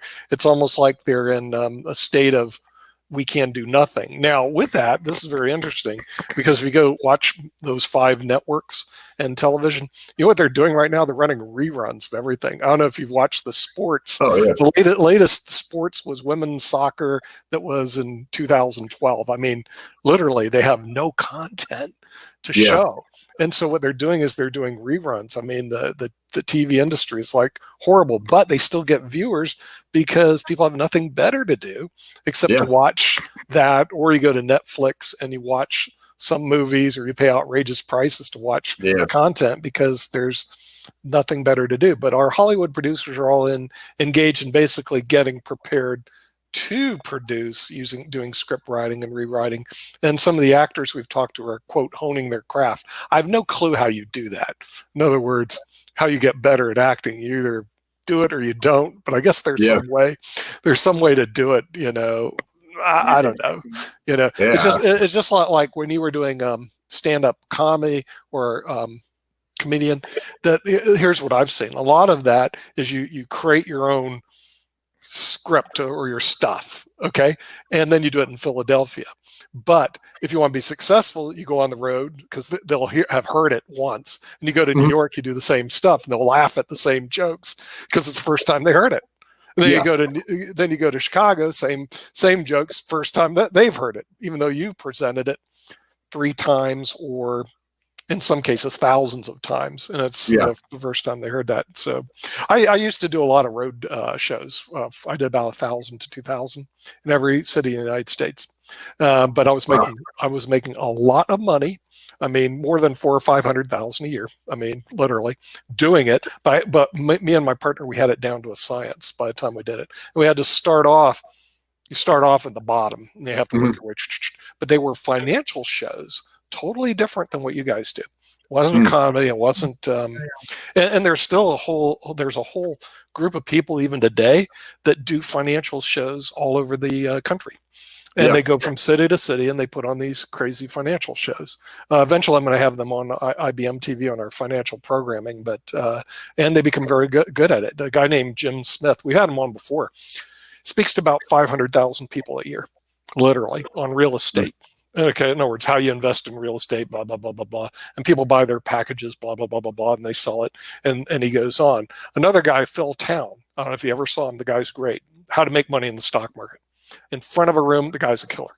You know, at the end of the day, you're looking for your checkbook to write to him to figure out how you can buy his stuff. There's literally there's a whole cottage industry in the financial thing. Here's the problem with it. Since I did it for 10 years at about, I don't know, we ran 8 shows a week for 10 years all over the country, every major city in the United States. Here's the downside.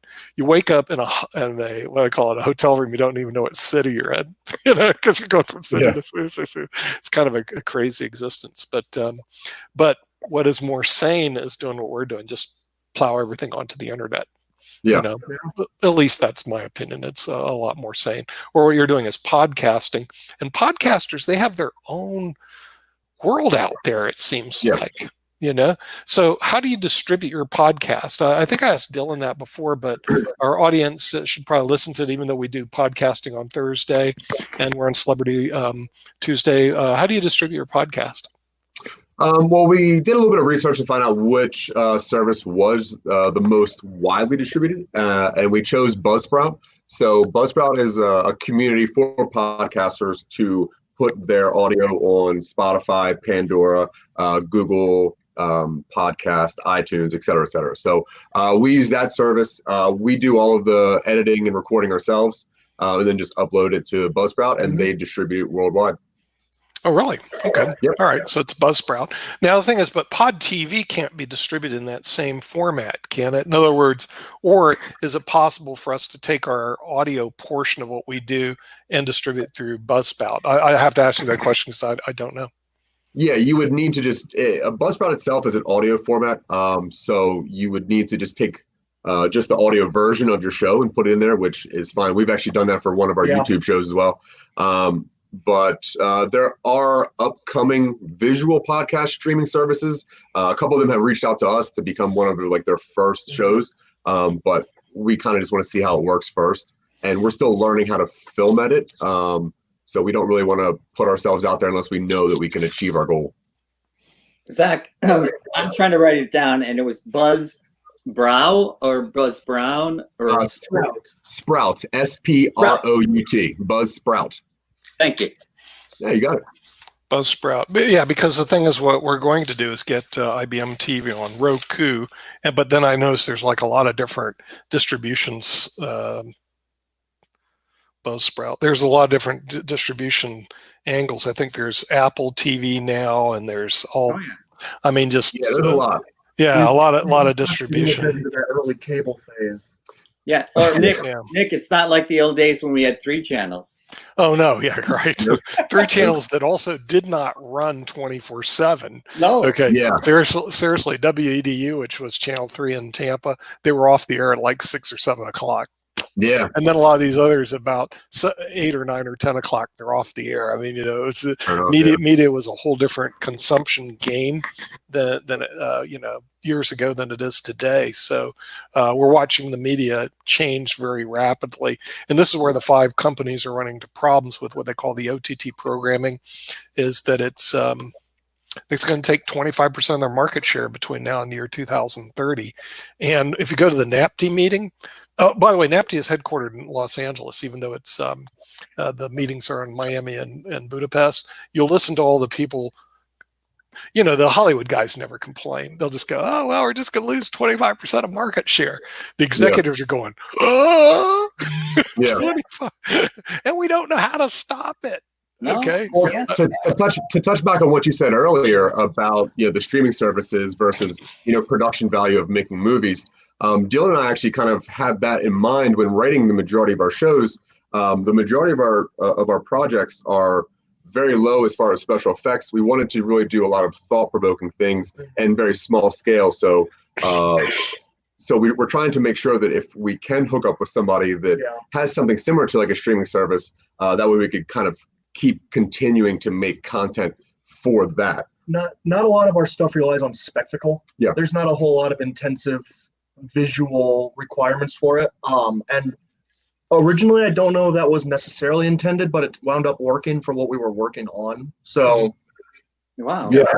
Well, when I was talking to the producers that, and they'll be on later, they're looking at budgets really under $1 million. They're trying to hit around 200,000 and do a unicorn takeoff, because the real problem, if they wrap up 5 or 25 million into one production, they're like, I don't know. I was trying to check to see how much Jon Stewart had invested in that crazy thing he did, and it bombs.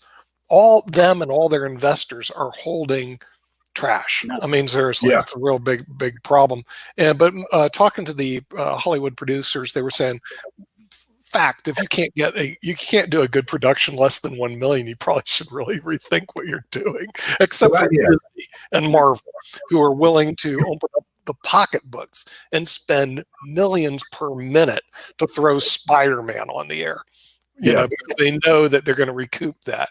But all the other production houses are looking, okay, can we do it? And what I've seen, though, is really it comes down to script writing, because if you have a good script and a good plot, you can have a bad actor and it can turn out really good.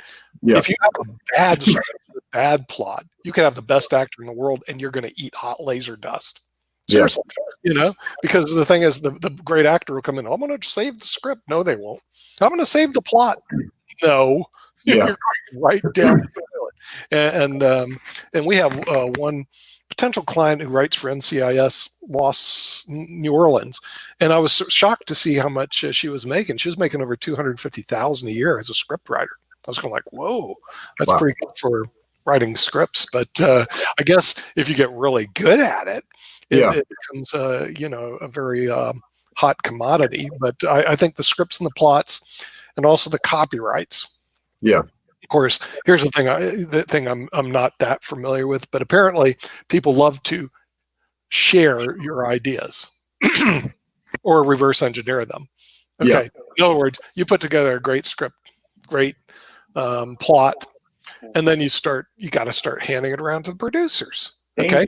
And they go, let me take a look at that. And they go, if we change it here or change it there a little bit, reverse engineer it, we'll take that script and just produce it ourselves and not pay the script writer. Yeah. Well, we definitely need to look out for that then. Yeah. Has that ever happened to you guys?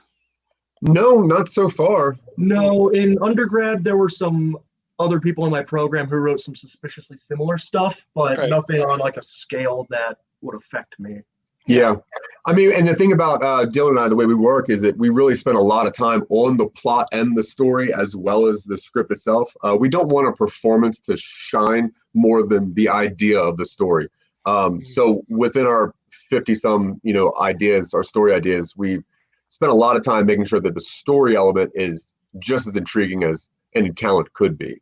But we really wanted to focus on the ideas so that if we could hook up with somebody who can see that we have a library of content that can be done fairly cheap, I would assume. Then we kind of have, I think, the right thing moving forward. Right. Yeah. Yeah. Just remember to copyright. Put little C's with circles on every page that you have, because the thing is, from what I understand, the industry is notorious for borrowing other people's ideas and using them to their advantage. But if you see copyright everything, then the thing is make sure that all that, because I listened to Dylan ideas last time. I thought he had some great ideas, great concepts, but also Nick, would you recommend they get a lawyer? Not at this stage, but down the road, in other words, the thing is, at a certain point in time, they would need some legal representation. That would actually be a good idea, or even an agent, to pass the script around. Do you have a suggestion on not so much sponsorship, but a way to get a little bit of funding to start like a proof of concept project? The funding is the hard part. But also the easy part, because the thing is, there's a lot, as like John Fanning said, there's a lot of private equity out there right now. I mean, there's more money sitting on cash. I think we had that in one of our financial shows. There's trillions of dollars literally sitting in cash. Even our company, we have a lot of money sitting in cash. Why? Well, because we're scared of where the economy is going. Number one. But you can't sit in cash too long, because if you sit cash too long, it doesn't earn anything. It earns like 1%. Okay. Yeah. There are groups that fund a lot of the venture capital. I was going to have them on our show, but the real problem is when we do our startup shows, these startup guys don't even bother to show up. And that's a real drag. In other words, we tested that out in where was it, in Las Vegas, and we had 18 out of 20 startups not show up when we had IBM in the room to fund. We had a guy worth over 100 million in the room to fund, and we had another guy that was on TV who had millions to fund, and these people don't even show up. And so I said, look, I'm not going to bring these guys in to talk about funding ventures, and you guys not even show up. Not you guys, but these guys, the startups, not even show up. So I'm lukewarm on the startups. Now the people in the media may be a whole different story, because you guys show up. I mean, it's like half a life showing up, and but some people don't get that half right. To give you an idea, because I thought this was beautifully done. We videotaped some of the VCs that showed up, and this is just some in the can you play it? Mansion, so that we could do this. Can you play that? Yeah, so hold on just a second. Let's see if I can get this going. Push the right button. You got to push the right buttons. Here we go. This is all, Ankit usually, but yes. But anyway. term, that doesn't mean that it's over. Just having that conversation and having that relationship is positive, and maybe the next time or later down the road you come out with someone like come to us even a couple of years later, and we know her and we're impressed with her, and we want to give her and empower her the opportunity to do her next startup. I think a lot about pitching and entrepreneurship. It's like, imagine for a moment, I had this small robot when I was young, and I turned it on, and it went hit the wall. But it was smart enough to not to hit the wall, and turn around and hit another wall. And then it was smart enough, kind of like artificial intelligence, to not hit that wall, and it turned around and it found a way out. And I'm telling you, that's what entrepreneurship is about. Being persistent, you hit a wall, to go over that wall, you hit a wall, around the wall, but you keep going because you learn by each time. Just like this. Aren't we learning by doing this too? Right? At least when John speaks. Persistent. So the thing is we had a room full of IBM general managers, people who flew in from all over the world from IBM. Nick rented a mansion. We were at CES, if you've ever heard of CES in Vegas, 175,000 people who attend. And nobody showed up. Well, two people. Two people were smart enough to show up. Yeah. But that was a big lesson to Nick and I about thing. But Kevin O'Leary from Shark Tank said he had the exact same problem. Right. And people who did show up weren't prepared. They were just like, "Hey, I'm here to be on TV," and he was like, "No, you got to be prepared." Yeah. So. We tried again. We tried several times to do startup shows because there's, to me, so many great ideas out there. But we've kind of switched over where we're just working with podcasters and people who are doing media content because they seem to show up. They know the importance. They do seem to show up, right? Startups have been a real big pain. But to answer your question on capital, first of all, you need your pitch deck. Okay, then there are certain organizations you go to. One, Brock Felt in Salt Lake City, which isn't too far from where you're at because that's where my business is headquartered in. He runs what do they call it? Salt Tank and Salt Lake Ventures, and they have about $200 million to invest in deals, and their investors are like everybody. They're going like, well, I got all this money, I need to put it to work, but you need to have a good pitch deck. It's right down the street from you, and they do fund it like all the time over in Salt Lake Ventures. The other one is, of course, the guy that you just saw on the television out of Boston, Josh Frischman. He actually runs Net Capital. You can look at it, netcapital.com, and they raise money all the time for their startups and their ventures through the internet. John Fanning off to the right, the guy said, when John talks, he was the founder of Napster, which was a big company years ago, and original investor of Uber. And so the thing is, he actually made all his money on Uber, not Napster. Not Napster. Yeah. Not Napster, but Uber hit it out of the park. And then, they run Net Capital out of Boston, and that could be helpful. And we're going to bring, see the problem with the tech industry, like the tech stars, is the wireheads are in a whole different world than you guys are. But here's the way I see media. Media is very similar to what tech people do. And software developers, there's a one-time charge to put together your media.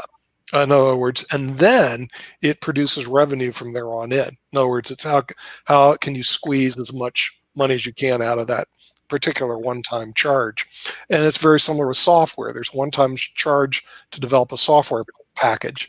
And then what you do is you try to squeeze as much of the juice out of it as you can. So it's very similar, but just realize a lot of the people that go to these things, they're looking for the unicorn. They're looking to hit it out of the park, because the reality is 90% of what they fund will go down the toilet.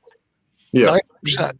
So they look very closely to who you guys are and what your product is, before they start writing checks. But certainly you've got to have. You never know when an angel's listening.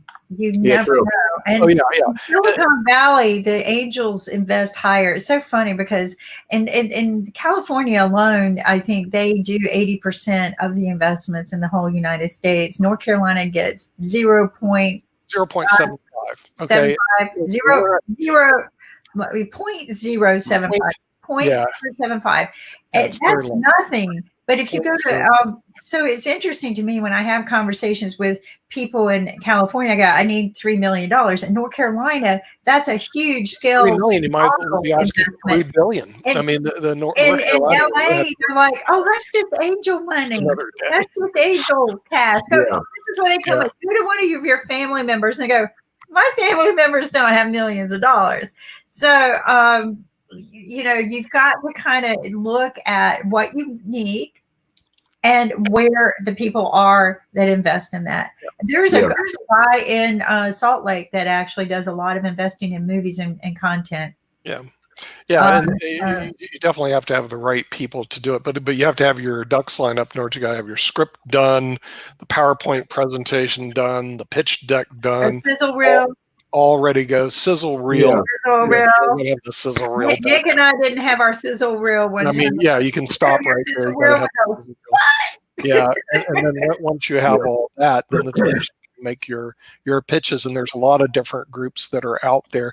When Henning does his in Los Angeles, because you know the thing is what they don't understand about these producers are constantly looking for good scripts and good ideas, because the real problem is most of it's trash out there.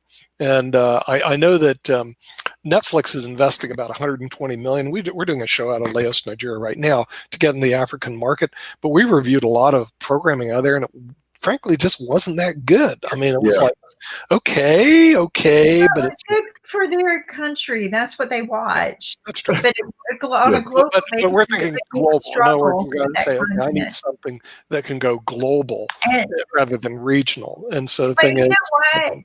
You guys might want to join. Henning does weekly meetings, and he does, right? Yeah. So you might want to join. We also do meetings mixed with rock opera. So he's got film clips and he mixes them with music, and then he talks about businesses, and he also has inspirational speakers who come on. But you never know who's going to show up on his Zoom meeting. He's got hundreds of people that show up. Does he do that every Wednesday? Every Wednesday. Oh, okay. This Saturday, which is July 4th, he's handing out free movie passes to his first launch of his movie with Dirt Merchants. Right. So I would highly and strongly recommend networking. And today it's so much more cost effective to network with people because they all network through Zoom. I'm used to having to spend a lot of money going out there and networking. That's how I met Henning. I was at the film festival, which I accidentally fell into tickets to go to, and I bumped into Henning, and we became, good friends ever since. I've been on his movie sets, and I'm learning a lot about the movie industry, making movies. So I would highly recommend networking. If you want to join the meetings on Wednesday nights, Zack, one of our TV shows, he's on there every Wednesday. And he's writing, I see him every Wednesday writing notes like crazy. So, but every Wednesday night, it's late for us on the East Coast. It's, I think, 9:00 when it starts here on the East Coast, and it's not over until 11. But it's definitely, to me, worth the time. That's where I've met some really fabulous people that we've actually interviewed on our show. So, just get out there and network. Like you're doing now, right? Yeah, we're here. Because before now, you didn't know about that. Now you know, Wednesday night. And I'll send you a link. I'll send Henning today. He'll come on and he'll send me the link for tomorrow night. And I'll send it to anyone who wants it, or we'll post it on our private chat. But if you hook up with me on Facebook and on Instagram, I post it every week. And if you here's the thing: if you miss dialing in on time, you can always watch it on Facebook and text. And he reads every text, or somebody does in his group. His assistant reads every text. Yeah. He's pretty amazing because he's also one of the few Hollywood producers who are more open to talk to people. Yeah. You'd be surprised if you go to the NAPTI meeting. Okay, I can tell you about that. First, you spend $1,000 to join it. Then you spend $1,000 to go to the meeting, and then you get to watch all the doors slam in your face. Seriously, to where the extent where hey, we're with IBM TV, and then I think it was Facebook or YouTube. Do you have an appointment? No, we'd like to talk to you guys. Do you have an appointment? No. Click. It's a conference. I'm Who going, makes appointments? It's a conference where you're supposed to roam around, shake hands. Some of them do. They'll talk to you, but it's kind of like a waste of time. In other words, if you want doors slammed in your face with no advice, I feel like Wizard of Oz. Did you make your appointment? Yeah. You don't have an appointment. Well, get out of here. And there was a line down the hallway to meet them, right? And everybody was knocking on the door. And I felt like, well, okay, people, don't waste your time unless you have an appointment. Yeah, I mean, it's certainly a lesson in humility, but it just shows you where the industry really is. I mean, it's like, it would be don't give up your day job to work with people. I mean, and seriously, if you're looking for a helping hand, they'll give you a hand, but it'll be the backside of it in a nice, quiet, gentle, and politically correct way. Yeah. And so we hung out with the guy who founded it, had a great time hanging out with the guy, but the guy who founded the NAPTI, we hung out with Lou. It was a lot more fun and a lot more entertaining. And will I go to the Budapest one? Sure, because I want to go to Budapest. That'll be my write-off because I got a meeting, but I already know what to expect. Nothing. Okay. In other words, it'll be like, hey, great, have a good day. Goodbye. Click, click. Well, they have a closed mindset. Unless you're Brad Pitt walking around, they're not going to talk to you. And unfortunately, they tend to forget that these people had to start somewhere. So everyone starts somewhere. But this is when Nick and I came up with the idea. Let's just start. We're business people first and foremost. And we did, I don't know, we had about 50 in the can that was broadcasting. National broadcasting on Biz TV network. You're probably not. And we were working with PBS at the time of filming. So we filmed in a lot of PBS studios and Biz TV network has about 40 stations in the United States. Okay. And they're what they call low frequency. They may even have one in Boulder, but the real problem with low frequency wasn't worth it. Stations, it just isn't worth it. You just don't get the traction.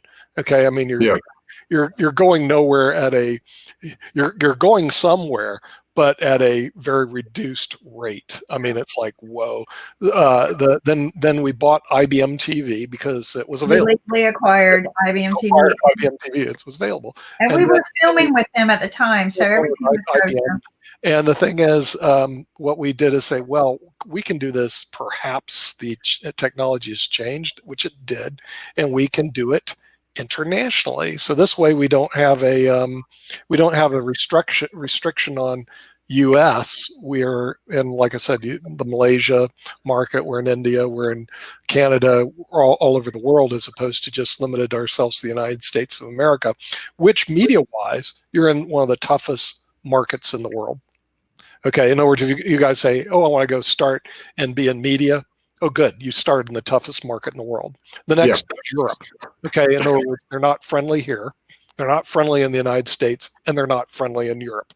Okay. It's almost like, why do you even bother to live here? This is a very unfriendly country. I hate to say it, but it is. And Europe is also the same way. There are a lot of nasty people over there. The best countries to start, well, Malaysia's one. Australia, we've got a lot of good relationships in Australia. Those are good countries to start. South Africa, we're doing very well in South Africa. India is very, very, very good. We get so much reception and love from India. It's beautiful. Bollywood is bigger than Hollywood. Yeah. There's more Bollywood viewers than there are Hollywood. Millions and billions of Bollywood. Billions of them. Billions versus our millions. They have billions. And so almost every other country is a lot user-friendly than the United States of America. So you're like you got to really understand the landscape that you're in over here. In other words, not very helpful, and it's all blah, blah, blah, blah. Yeah. So, and you've probably seen that with the podcasting if you did stand-up comedian the same way. I don't know how many people helped you in your career in stand-up comedy. Oh, not many at all. No. I want to be any tips. I want to be a superhero cartoon in your movie. Yeah. Oh, actually, we did have I want to be a superhero. You got it. We had somebody who did a virtual reality. They take celebrities and turns them into virtual reality superheroes. What country was that out of anyway? Remember that person that was on? In other words, they do VR were you there? You maybe missed that interview. Virtual reality. Okay, they had a computer program that could take you or Dylan. They do that in Miami. Because they have the VR. It was in one of these countries. We'd have to go back and look at some of our tape, and I thought it was just a great idea. They're heavy in the Asian market, India, and they're coming to the United States. But what they do is they actually take, let's say Harrison Ford, and they'll turn him into a virtual reality superhero. Okay, through computer programming. Well, here's the thing, like what we did with our avatar for Spencer. I'll see if I can find it. We took a real human facial structure and voice and turned it into a live avatar that would connect to Watson. And it had a brain of Watson, and it would answer all kinds of questions. So yeah, we can do that. Let's see if I can. That was fabulous work, and I loved working with them on building Spencer. Yeah, but when it comes to funding, I think Colorado, I'd have to go look at the map again, had about 5% of the venture capital. 40% was in where Jim is at, Silicon Valley, of all. Yeah. 10% more in Los Angeles, 10% in Boston, 10% in New York.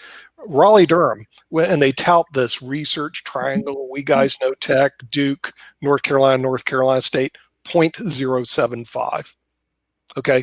And so when I go around here and I say, hey guys, this is the wrong place for money. You guys are all broke. They're like, no, we're the research park. Well, you might be, but reality, you're not even in the ballpark.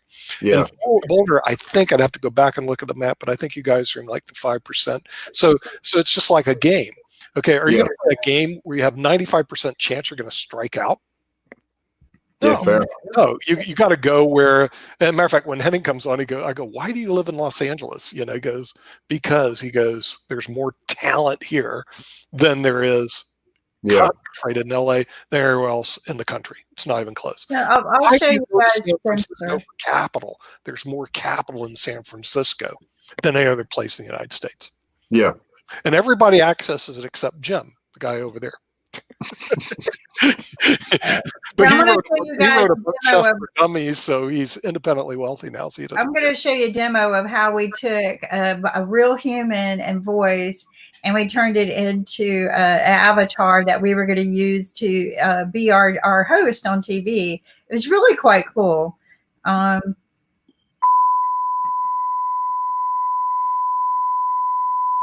see if I can speed this up just a little bit.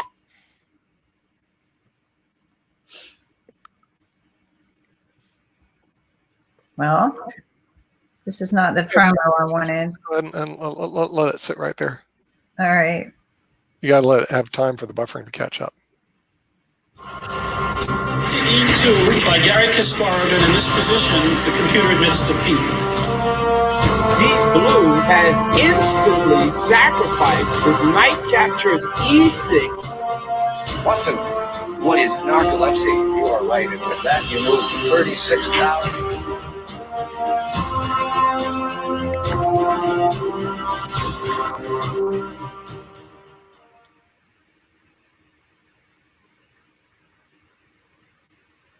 So I have a voice saying all of this. We just never integrated it, but I got somebody who talks like Yoda to do all of the voiceovers. But this should speed up in a minute. We put a lot of money into this. It was they spent over $500,000 on Spencer. Hi, I'm Christopher Connor. I'm General Manager of IBM's Watson Internet of Things offerings. It's just an exciting world that's taking place about taking physical devices, things that you use in the real world, digitizing them, and having that data be things that you can create all kinds of excitement and new use cases around that enable people to be more safe, more secure, or to have different business outcomes around the use of these devices. We call that the Internet of Things, taking physical devices and connecting them digitally to the electronic world. Thank you, Chris, for that wonderful explanation of Internet of Things and how it ties into the world of artificial intelligence. My primary role with Startup Masters is to be subject matter expert. I am trained to answer questions about startups and market trends. I will also gather data from various elements during the show, from the conversations between Kimberly, Nick, Chris, and the startups, and provide feedback in order to enhance their abilities to make better choices. Hi, my name is Brock Feld. I'm from Salt City Ventures, and our team has participated in over 700 campaigns to help startups get the funding that they need. Hi, I'm John Henning. You might know me as the founding chairman and CEO of Napster. What you probably don't know is our family were also the founding investors in Uber. Hi, I'm Manny Fernandez, and I'm so excited about creating Dream Fund that allows entrepreneurs to raise money from investors, and we are doing very well, and I'm looking forward to helping many other entrepreneurs raise money. My name is Jason Frischman. I'm the founder and CEO of Net Capital. Net Capital is a website that lets you buy and sell stock in private companies and startups that aren't yet available on public stock exchanges.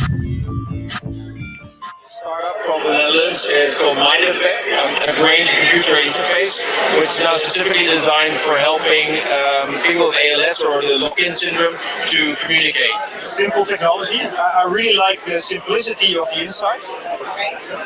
And the intention is to help people that are really needing it. So I can work on beautiful technology, and the downside of this case is I'm helping people that need it. And then further on, the ability of us humans communicating with computers directly through our brain, I mean, it gives endless possibilities. And so it's exciting. You sound more like a scientist and not the entrepreneur. Well, it just happens that it's still, yeah, a bit of both. I am Frederick Daniel from France. I am the CEO of Zack. We leverage artificial intelligence for personalized health.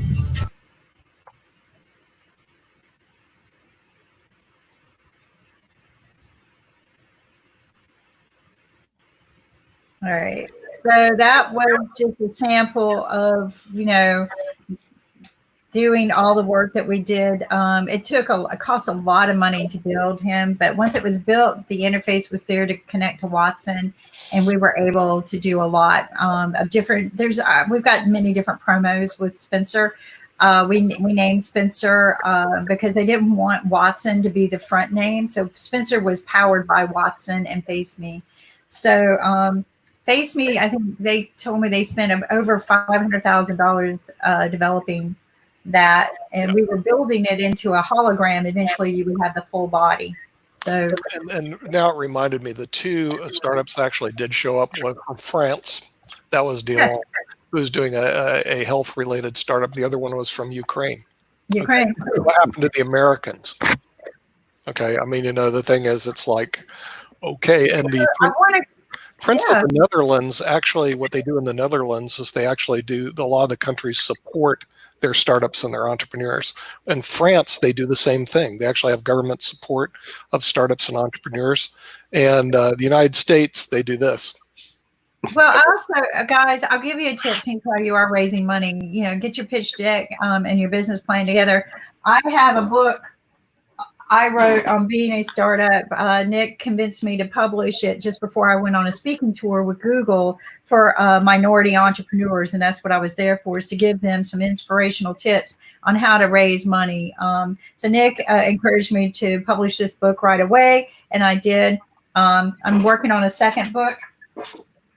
But what I want to recommend in there, because one of the key elements is networking, and I say this in my book, reach out to some of these people you saw, like these investors, tell them that I sent you, or Nick, say we were on the TV show with Kim and Nick, and, like Manny Fernandez. Reach out to them, say, hi, we were on the TV show, we saw the Startup Masters, or, we heard that you're a great investor. Reach out to them. You never know what will happen. John Fanning, reach out to him and link in with these people. That's one of the things we were taught at Google, was to teach every one of the minority entrepreneurs to link in with each other. I was surprised at how many people didn't even have LinkedIn accounts. We actually sat down and helped people build their LinkedIn accounts. But link in with everybody, because that's a business sector. And what a lot of people don't know is why LinkedIn was invented. LinkedIn evolved not for business connections. It evolved to raise money. It evolved for venture capitalists to raise money. That was the original intent. So get out there, link in with these people, introduce yourselves to the people like Manny Fernandez, John Fanning, Brock Felt. Brock Felt is fabulous for raising money. That man rocks it. I've been to his events. He's the guy in Salt Lake, and you can actually drive from Denver to Salt Lake. Oh my gosh. Ventures. Nails it. People lined out the door. He's usually got $300 million a quarter to lend. Right. I shouldn't say lend, but to invest. So I would definitely be in touch with him because he's also got contacts to contact. All kinds of venture capitalists show up to his events too. Yeah. So well, what's happening though, the demographics, what's going on in Salt Lake is that a lot of the people that are in California are moving their operations to Salt Lake to escape the taxes and frankly the very expensive real estate in where Jim lives in Silicon Valley. I mean, it becomes next to impossible to do a decent startup without having all your funds tied up in real estate and and if you're successful in taxation. So Salt Lake City has become, unfortunately, because that's where we're headquartered out of, the company I work, the company I own is in Salt Lake. I live in Raleigh, Durham, and we do actuarial work. How exciting is that? I think I might be off base here because I forget what time we are, but it's about noon on Eastern Standard. No, not that kind of time. Calendar wise, my brain is just totally gone. Calendar wise, it should be June the 30th. Right, but the thing is that I used to have all my conferences lined up. Right, I would travel 85% of the year and attend these conferences. Like Sundance, of course, has already been come and gone. That's where I've met Henning. But for what you're trying to do, if you can get into it or visit it by Zoom or something, is South by Southwest. That's a huge element for the type of, but also be with us, right? Come work with us, get your distribution through IBM TV because it is going global. We've got some interns from China that are promoting us into China. We're supposed to do that special tomorrow on Chengdu. I don't know where Vivian stands with that, but I guess we're going to find out. No, she's still working on it. There's no pressure for her to, but that's one of our interns. She's doing a special on Chengdu. But let's ask Dylan and Zack. What do you guys know about Chengdu? Tell us about Chengdu, China. It's in China. There you go. Okay. All right. Chengdu, China has a population of 16 million people. Like it's bigger than Los Angeles or San Francisco, much bigger than Denver. And see, here's the problem. The U.S., we don't even hear about it. I didn't know what it was. But one of our interns is from Chengdu. And I was like, really? She goes to Berkeley. And I was going, well, what else do they have? Apparently, that's where the pandas are from. I didn't know that. In other words, I said, you know what? We don't really know that much in the United States about the cities. I think there's 100 of them in China that have more than 1 million population. We just don't know because we don't get any exposure. But I said we want to do as a whole special. So we're doing a whole special on Chengdu, China, because it's like we just don't know. And this is where I'm talking about distribution is that here's what you also find out. The people in China love Hollywood movies. Okay, Hollywood though doesn't embrace China, which is stupid because they have a population of 1 billion people. So why don't they do that? It's just the nature of the beast. Hollywood goes, hey, we've got control of media, so why do we have to? In other words, we're already successful. Why do we have to change anything? But the reality of it is, China and India have huge demographics, and so does Africa, to bring in to any of the script writing and shows. And I always told the script writers, you got to write in people from Africa, India, and China into your shows. Otherwise, you're losing billions of potential viewers. Nick, ask him your favorite question. Oh, yeah. My favorite question is, do you guys know who Shado Khan is? Oh, yeah. He's a Bollywood actor. Bollywood He's the richest actor. Here. Oh, you're the first one who got it right. Yeah, I think he's the richest actor now. Oh, embarrassed. He's the first guy who got it right. Who's an American. How did you know that, Zack? So I was raised in Blockbuster, so I learned to watch a lot of movies from various places pretty early on. I had a couple guys that would just force movies on me. So he just kind of entered my sphere a while ago. That's incredible. You're the first American who's got that right. Ankit's behind. He's not on, so that's good because I get really embarrassed if anyone knows. I said no one knows who he is here. Congratulations! I wish we had a prize to give you. We should have a prize. You're the the only guy, the only American who knows who Shadow Khan is. Okay, I got to ask you the second question. Do you know how to play cricket? No, I don't understand that game. I think you bounce the ball before you hit it, and then I think you hit it too far and then run back and forth between sticks 3 times. I don't know. No. Okay, I got another. Do you know how to play American football? Do you know how to play American football? Oh, absolutely. Yeah. Okay. Yeah. Now, here's an interesting stat. Okay. Cricket has 750 million viewers around the world. U.S. American football, 175 million. To be very clear, I don't watch American football. I just know how to play it. Oh, yeah, right. Better with cricket if you're going to.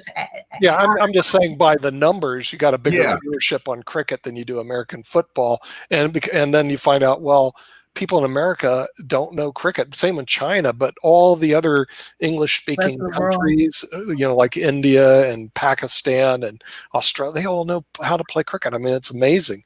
Malaysia, they know cricket. I mean, it's amazing.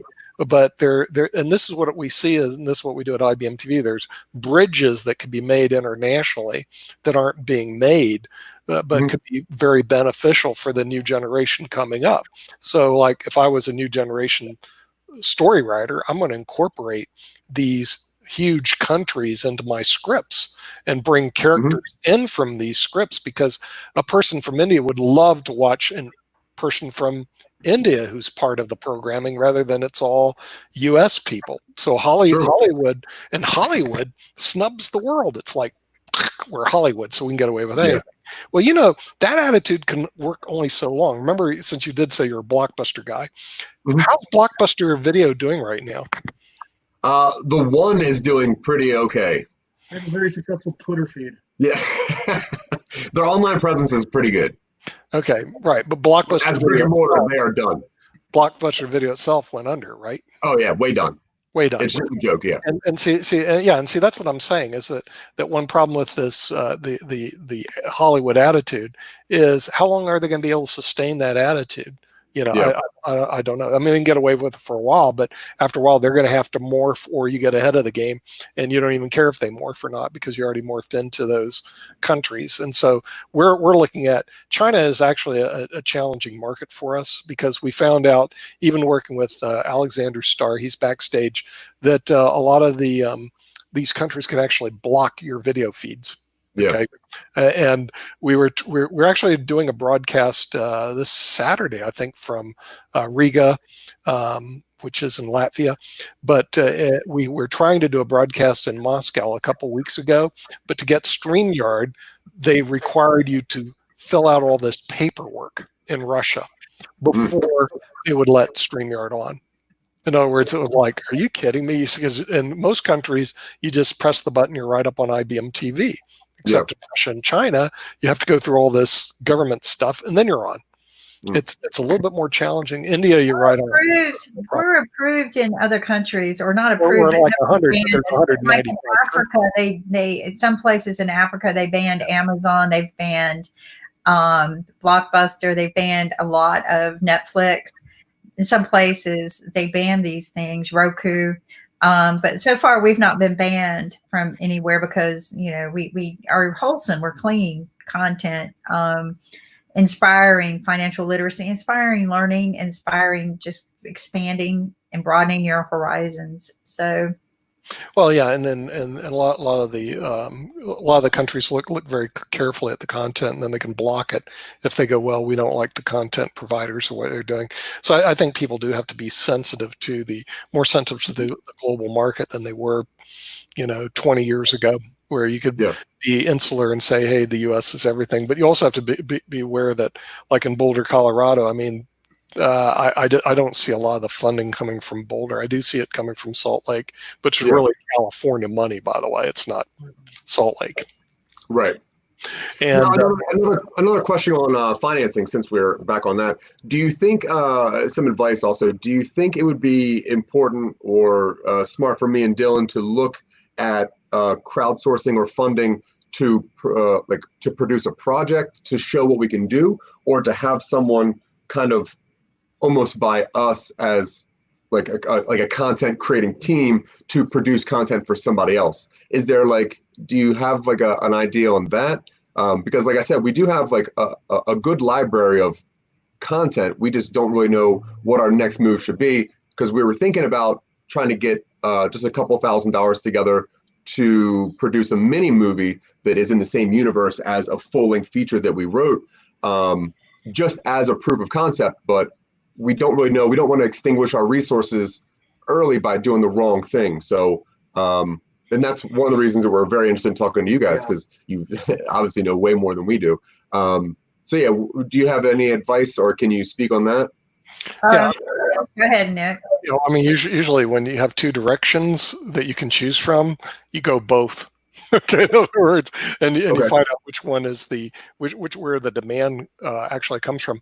Crowdfunding, I think, could be very challenging. In other words, especially in the industry that you're in, because it's a high risk, high reward industry, and if people don't know much about it, they're not going to put money in they don't know about.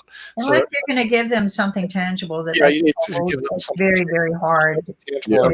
I think you could spin your wheels. Putting together as much as you can through scripting it as much as you can before you actually, because the minute you turn on the minute you get a photographer in, the money starts going out. It's 1,000. Yeah, 1,000. Okay, to do your sizzle roll could cost like $2,500 just to get a couple minutes done. Nick, that doesn't include the filming. That includes the post production. Oh yeah, I mean, it's just you're just going to burn money. I would think what you want to do is put as much of the stuff you can do on paper on a script, and then go to places like Salt Lake, Silicon Valley, and Los Angeles, and meet with the people that actually do the funding, with the stuff in hand for them to look at copyrighted. Okay. Start with the people that you saw on that link. They may not be true people who invest in the videos, but there are other people even on my LinkedIn that are investors and angels. And there are people, just try to help connect the dots here. But if you're there working, say if you start doing a pod TV show with us, you're being distributed worldwide. Somebody's going to watch you, right? Somebody's going to hear you. They're going to see you somewhere. But the thing is that you're getting out there. Yeah. And network at some of these online events. I'm looking to see on some of them, how you can get out there, reach, because I can tell you're very serious. You're going to show up. You're going to be the person that's going to say, I'll do what it takes to get this done. And that is very, very hard to find people like that. So many people, the first question when I ask them, what do you need? I already know what the answer is. It's always money, right? But people don't realize, that there are other resources that can benefit you more than money. And if you take money up front, and when you're very, very small, you're going to give up the majority of your ownership of the company. So as a bootstrapper, and Nick is very familiar with this, Nick has bootstrapped some million dollar companies. It is better to bootstrap as far as you can before you get that funding, because you will always own the majority share. So taking out loans can hurt you, because they want money like a bank loan. They want money that next month. Oh, here's the money. Take 6 months and then start paying us. No, they want money that next month. Venture capitalists, they're gonna put you on a time scale. Okay. Dylan and Zack, do you have a corporation already established? We're trying to start one. We're just kind of in a phase where we don't really know what the next move should be. We don't want to spend money in the wrong areas, because we are working full time and also trying to create content full time. So we're kind of in a weird holding pattern. That's why we're just doing podcasts, just to get our voices out there. Yeah, because if you actually had a corporation established and actually paid salaries, they actually had these EDILs and PPP loans. They weren't loans, they're grants. Because of the COVID-19, you would have got $2,000 in grants, plus you would have your salaries covered for the next 8 weeks. Like, no kidding. But The problem is you have to have a history of the corporation, which you don't have. Right. The deadline is June 30th. Up, it's today. Too late, almost. Okay, and so the thousands of dollars are all gone. I mean, it's just frankly, as they say in Pawn Stars, that ain't happening. You know, in terms of funding. So, your realistic shot of getting funded is, like I said, get all the stuff you can together on paper before you shoot anything. Because the minute you shoot something, even if it's a sizzle reel, it's a couple $1,000, and you could be going in the wrong direction. Right. Blew 2,000 for nothing. But if you had the stuff down on paper, and then you go to these producers are always looking for good scripts, but a lot of cases you got to have that relationship. In other words, if you show up, what we used to call cold calling, hard. Okay. Well, you also need the artwork. Yes, warm calls you want to do. You need the presentation. You need the artwork that you're going to be working with. Do that all on a PowerPoint. The storyline, the artwork. And there are artists and people, VR people that maybe we can connect you with as well.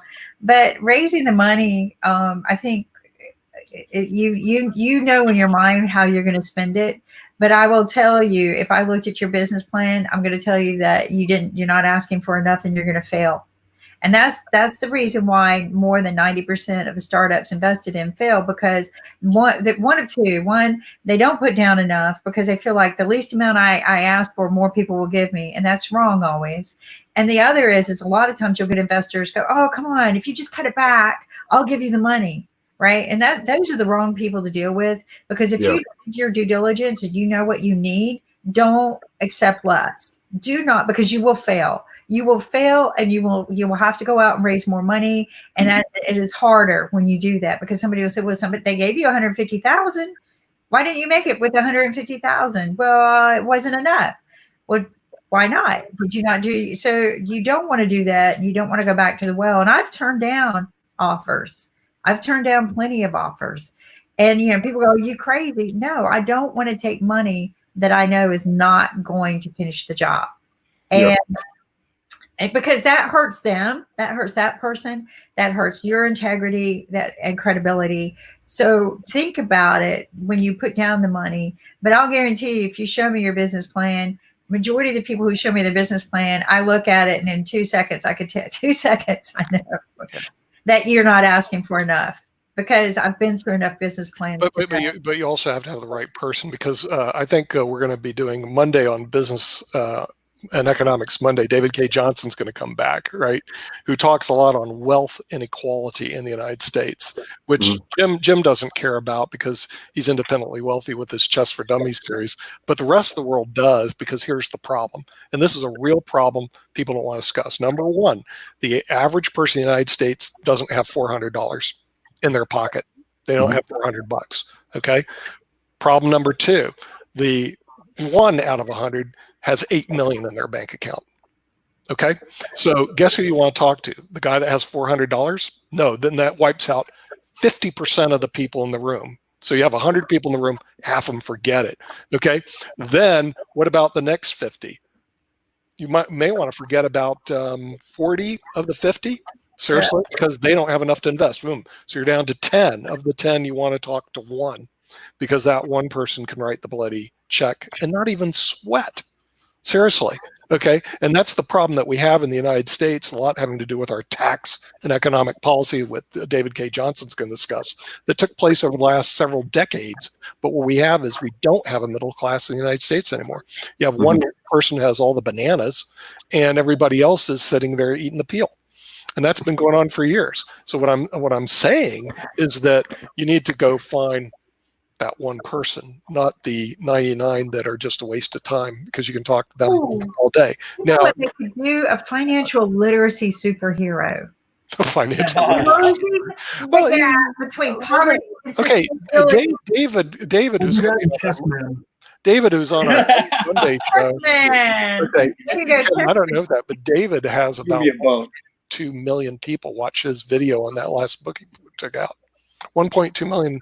I mean, the guy has a big following, but he does talk about income inequality. Now, Jim actually probably does see that in the Silicon Valley area, but Right. I'm not sure because he lives with those people. I don't. I just go over, visit, and I leave. So, Jim, maybe you could talk a little bit about that income inequality. Do you see it over there in Silicon Valley? You just have to cross the tracks. On the west side of Menlo Park, everybody's fat, dumb, and happy, but you cross over the tracks on the east side, it's not the same thing at all. I used to teach at the Boys and Girls Club there, and these kids did not have books to go home to, which I did. These kids did not have anyone in their lives telling them they were smart. And when I taught them to play chess, they thought they must be smart. Now, I didn't tell them that because I know better, but they thought they were smart. And so their confidence rose, and that confidence was directly transferable back into the classroom. So, there are income inequalities everywhere. And just because you look at Silicon Valley and you think of venture capitalists, that's not the whole story. I alone shot. Mm-hmm. Yeah, but something you just have to be aware of if you're looking for the investors is that the thing is there's very, very few. In other words, it's not like they crawl. But one thing they do tend to do is they congregate in these certain areas. And when we talk to them, like even in the people at Salt Lake Ventures, they're always looking for what they call the unicorn, the one that can hit it out of the ballpark, realizing that here's the way they look at it. 9 out of 10 people they see like you will fail. Okay. And it's even worse than that. That's if they fund you. I got an idea. So, Nick, you know that 2 years ago, they started pushing out grants for financial literacy educational programs, right? So what would be better? Because we keep saying, even with David M. Walker, we keep saying you have to start when they're young, like kids, not when they're in high school or college. So what would happen if these two guys came out with a superhero kind of show to do financial literacy for kids, that somehow or another it spins around to inspiring financial literacy for kids? I think that they could get some funding for that. Well, I already think they have good ideas in the can. They just need I to got good ideas in the can, but I'm looking for something to spin them off for grants and stuff. Well, we are for sale. You guys can buy us. We have a lot of ideas. Well, he said that he creates content too, so you just you know. Yeah, the thing is, the ones that develop it'll be like Wes Elder, Robert Krantz, and Henning Morales, because they actually take the concept and they turn it into a movie or a saleable good. So it's a little like I said, the minute they do that, they know they're investing $200,000. At least that's the number I got into your project. Before they put $200,000, they got to figure out, is there something that the market will accept that they can get back their $200,000 plus. Well, that's what you have to look at. And so I would also look at grants. If I were doing some kind of creative content that was generating some kind of educational benefit, right? Because what they're talking about, some of their superhero type stuff or horror, can also do like what Henning does, which is inspire people to be better and be better, which is some of Henning's content is inspiring people, right? And inspiring teens. So I got an idea. Okay. I'd recommend that Dylan and Zack get on IBM TV because you never know who's watching and who might be taken with your story. And somebody might contact you. So let people know who you are, how to find you. And somebody might just be watching you right now and thinking, this makes sense to me. I'd like to talk to them. Yeah, but they got to see some of the project. In other words, like Dylan said, these are the 5 different podcasts, but it's got to be in a visual format, which somebody can see with some artwork or what they call a storyboard. Okay. Right. And you could easily do a storyboard. And then the thing is, we can show the storyboard. Like the lady from Malaysia was able to demonstrate, okay, here's my product. Here's what it does. And she didn't show the before and after. Okay, but if you saw it, I went and researched on the internet, and the before and after is absolutely amazing. Okay, the pitch. Remember, there's a guy in Tampa, St. Pete, who does the perfect pitch. He used to run the Home Shopping Network. I don't know if you've heard of that. Okay, but He was the pitch man for the Home Shopping Network. Seriously, okay, because we went to a studio in Tampa, St. Petersburg, and he goes, "Well, you got like 1 minute to deliver your whole pitch, okay, or 2 minutes max, and you got to have your pitch down to a science." So they would spend hours developing the 1 or 2 minute pitch. Okay, even though the lady we had in Malaysia did not have the perfect pitch. If she had the perfect pitch, she would have me. Yeah, she sold me too, but I went to the internet and researched it. Okay, Yeah. but she had the product, which was But good. you need a visual aid. Yes, the visual aid. She didn't have the before and after pictures. If she had the before after pictures plus the product, okay, that's a killer pitch. Okay, you guys got to have the perfect pitch. In other words, you got to have your storyboard lined up, something that could be on a visual, could be a PowerPoint presentation, and you pitch. It's almost like pitching Not that baby. we're ever taking elevator rides now, but we called it an elevator pitch. An elevator pitch, right? Yeah, it's usually the elevator pitches are 2 minutes or less. Okay, see, right now I hear from Dylan. Okay, I got this podcast, this podcast, this podcast. Great, and they sound like great storylines. They sound like great ideas. But what I don't have is the pitch. In other words, the thing that knocks it out of the park. In other words, the 2 minute. Okay, this and this, bang.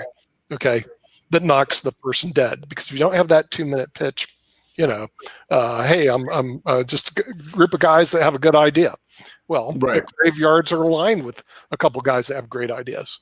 Seriously, what grave do you want to dig in? I mean, come on, it doesn't make any sense. But so I'm hearing it, but I don't get the visual of it. I got to get the visual of that. Okay, in other words, the person that I thought this is a great idea. Where the person dies, goes to the graveyard, and they find the spirits, and they bring back the wrong person in the body. Okay, that's a great concept, but where's the visual on it? Where's the PowerPoint? Where's the And it doesn't cost $2,000 to develop. There's several ways to do that. Fiverr has helped me out with a lot of visual aid. Like I've gone and hired Fiverr to do, really cool sketches when I didn't know how to produce anything. This is before I really got into the TV industry. And they would pull together, sketches of artwork of what I was trying to get the word to people, right? So Fiverr is a good, cheap way. I would get a complete mini sketched video of the story I was trying to tell, and for like less than $30. And that's phenomenal to get artwork done like that for under 30. It might be more expensive now, but we also have an artist on IBM TV who's getting ready to start his show, and he did artwork for Disney. So if we put together a storyboard, we could show that on here for you guys. Yes. Yeah, or start your own show and show it on your own. Right. But the thing is, the storyboard is a great start. Okay, in other words, let's get the storyboard together, and even on the podcast, there should be some visual on all 5 podcasts that you do. 2 minutes or less hits the stuff out of the park, as they say when you do your sizzle reel. It should be your best stuff in 2 minutes, whatever the best stuff is that you have, and forget all the other stuff. It's hard to do. It's very hard. Yeah, hard to do. And you got to keep it a low frequency. It's got to be like 2 minutes or less. There was something that was out there that said that there was a magic number of how much time it really should be, and it was definitely 2 minutes or less. 1 minute is the magic number, so that you can use it on Twitter and on Instagram now. The 1 minute is the new magic number. Before it was a minute and a half. That's what I thought it was around a minute. Yeah. 1.3. Now it's so Nick and I always had 1 minute and a half sizzle reels, and what was great about a minute and a half, a minute is even better, is you could do your intro on it.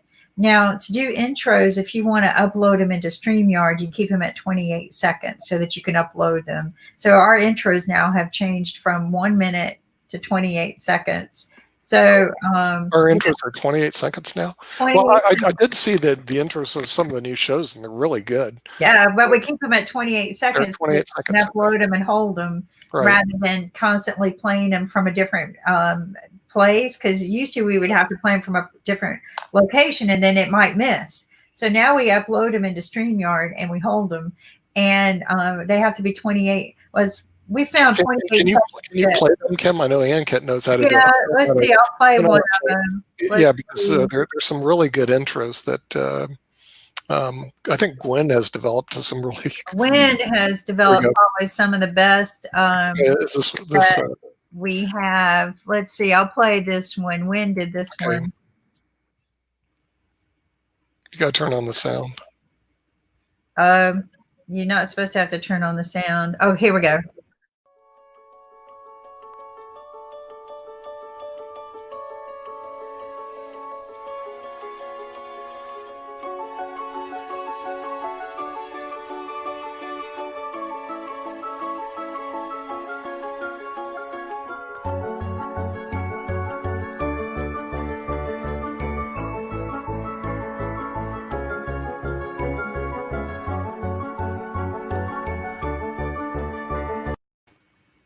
So the other thing I find is getting your music right as your brand, and so find a music. Here's another one that do the other one that Sasha has on the investment show, which is tomorrow at 1. And Ankit likes this one. Let's see. Rosie is my puppet pal. Her hair is straight and yellow. Only Andres and Finkel here, and we both say hello. So, as you can see, we got various different. Yeah, it's 28 seconds. Do you have Sasha's investment one? So we did this. I gotta say, Dylan and Zach, don't do what I did, because sock puppets don't work. Yeah. No. We know from experience, actually. Yeah, we made one. We tried to do a puppet show, and we have a puppet. The effort involved was far more than we had estimated. Yeah, too much. Here is the more recent one that we just created. When is getting. The looks good though. The puppet looks great.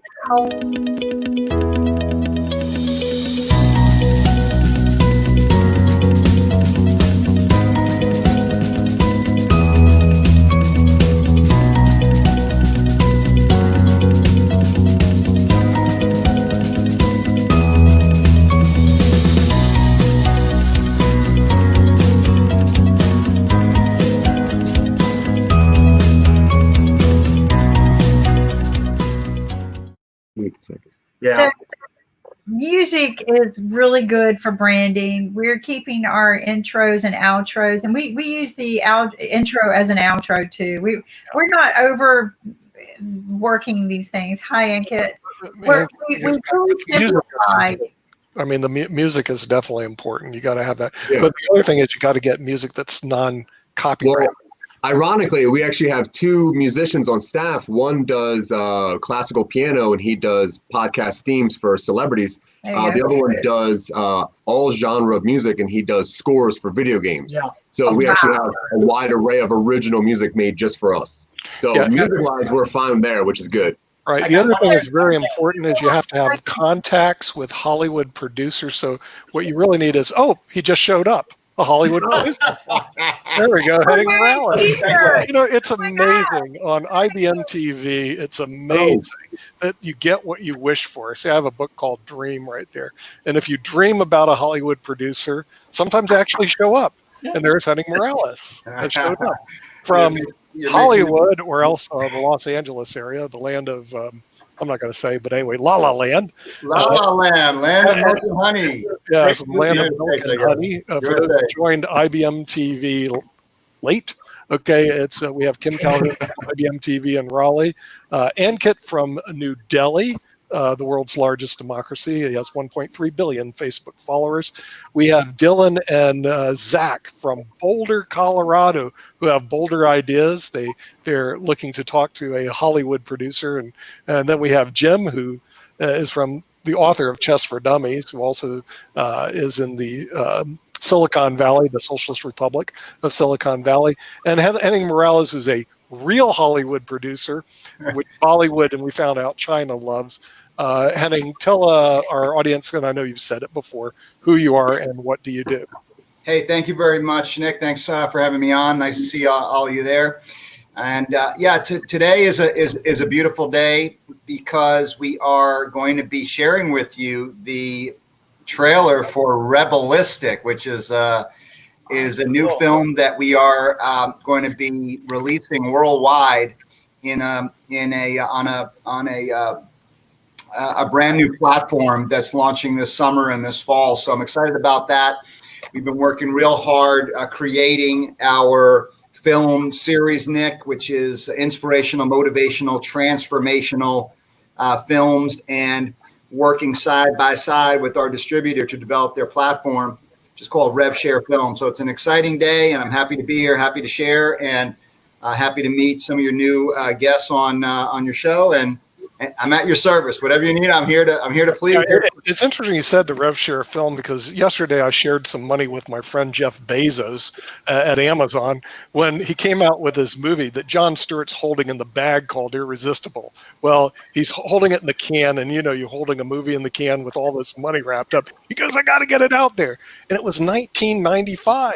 And I'm sitting with my wife. I said, whoa, $20. But we went ahead and paid for it because she likes the political scene, I guess. And we watched Irresistible, and I thought, what a smart marketing play. He starts with what I call the first users, or the fools like myself. Will spend bleeding edge. The what? The bleeding edge. I don't know what they call it, but there's always the first responder users who overspend for whatever it is. And then, because I was thinking, hey, let's wait for a couple months, it'll be out at $4.99. But we spent $19 on a bloody movie. Anyway, just to let you know, Henning, there are fools out there that will do that. Or how you say, audience people will do that, desperate to watch new content, because on TV, all they do is watch reruns of sports broadcasting in 2012. And I really didn't want to see the tennis match in 2012 or the football game in 2009. So I got kind of bored of it. So with that, at your service, we have Dylan and Zack, who are writers, which are very interesting, because I told them producers need good scripts and good ideas. So Dylan and Zack, tell them what your good ideas and your good scripts are. Well, I guess the ones that we are currently working on, we do a show called Silicon Angels, which is a radio show and a podcast. You can pretty much find it anywhere. It's pretty much based on the IT department of a robotics manufacturing shop that deals with AI and the problems that people have with purchasing this device. We have another show called Super Empowered, which is starting soon. And it's a group therapy session show about people with superhuman abilities that are not superheroes or villains, but just need a place to congregate and be part of their own, with the underlying plot that the person who is running the group counseling session is a villain, and who is feeding off of their emotional Oh no. A meaner kind of magic. And that is based around a southern technical wizard school, where there are different forms of magic, and you would go to this school to hone in your skills. And the story revolves around the seniors, a group of seniors of this high school, and close to the end of their school, they kind of mess up and kill their favorite professor. One of the students knows how to resurrect, and there's a bit of a weekend at Bernie's to get to the proper stuff. But unfortunately, they put the wrong soul back into the body, and then there's that turns into the villain that they've created. So we're trying to write that now as a 6-hour audio drama. Series. Yeah. Because we're actually trying to learn how to do film. We're having a hard time with that.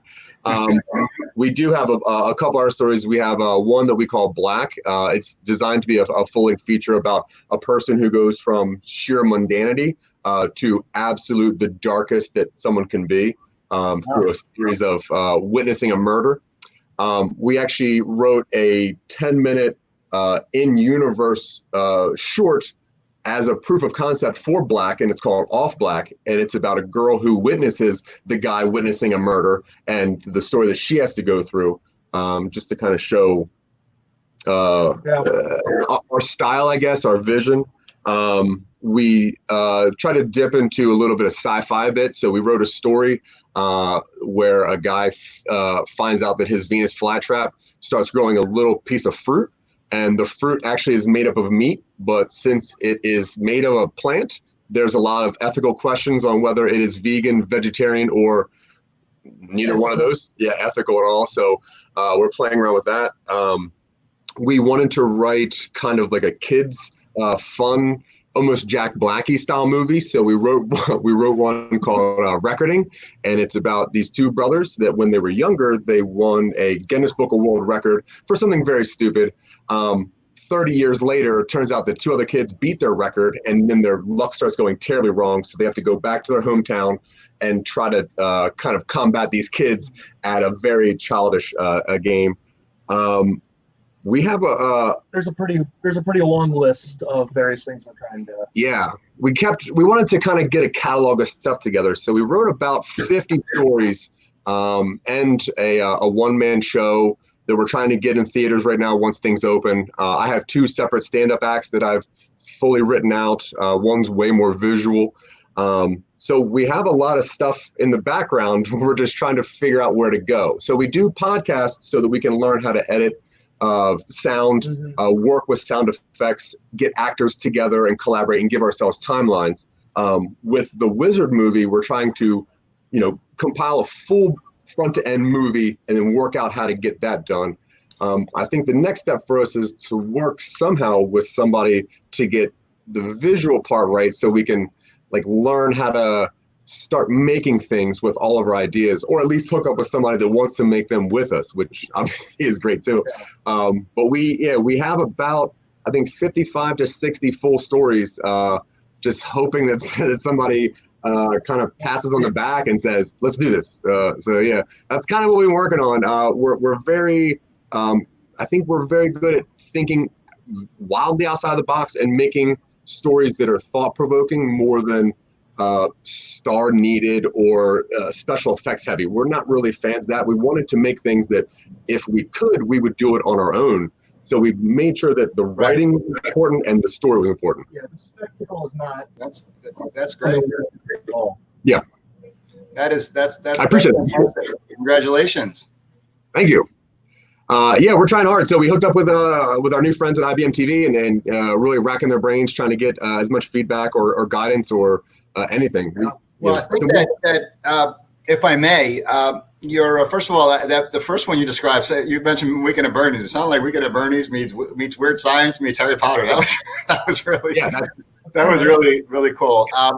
So I think that your ideas are really creative. You have a very good way of communicating the ideas in an interesting way, and yeah, let's just get with Nick and Kimberly, and let's communicate and see if we can't help each other out.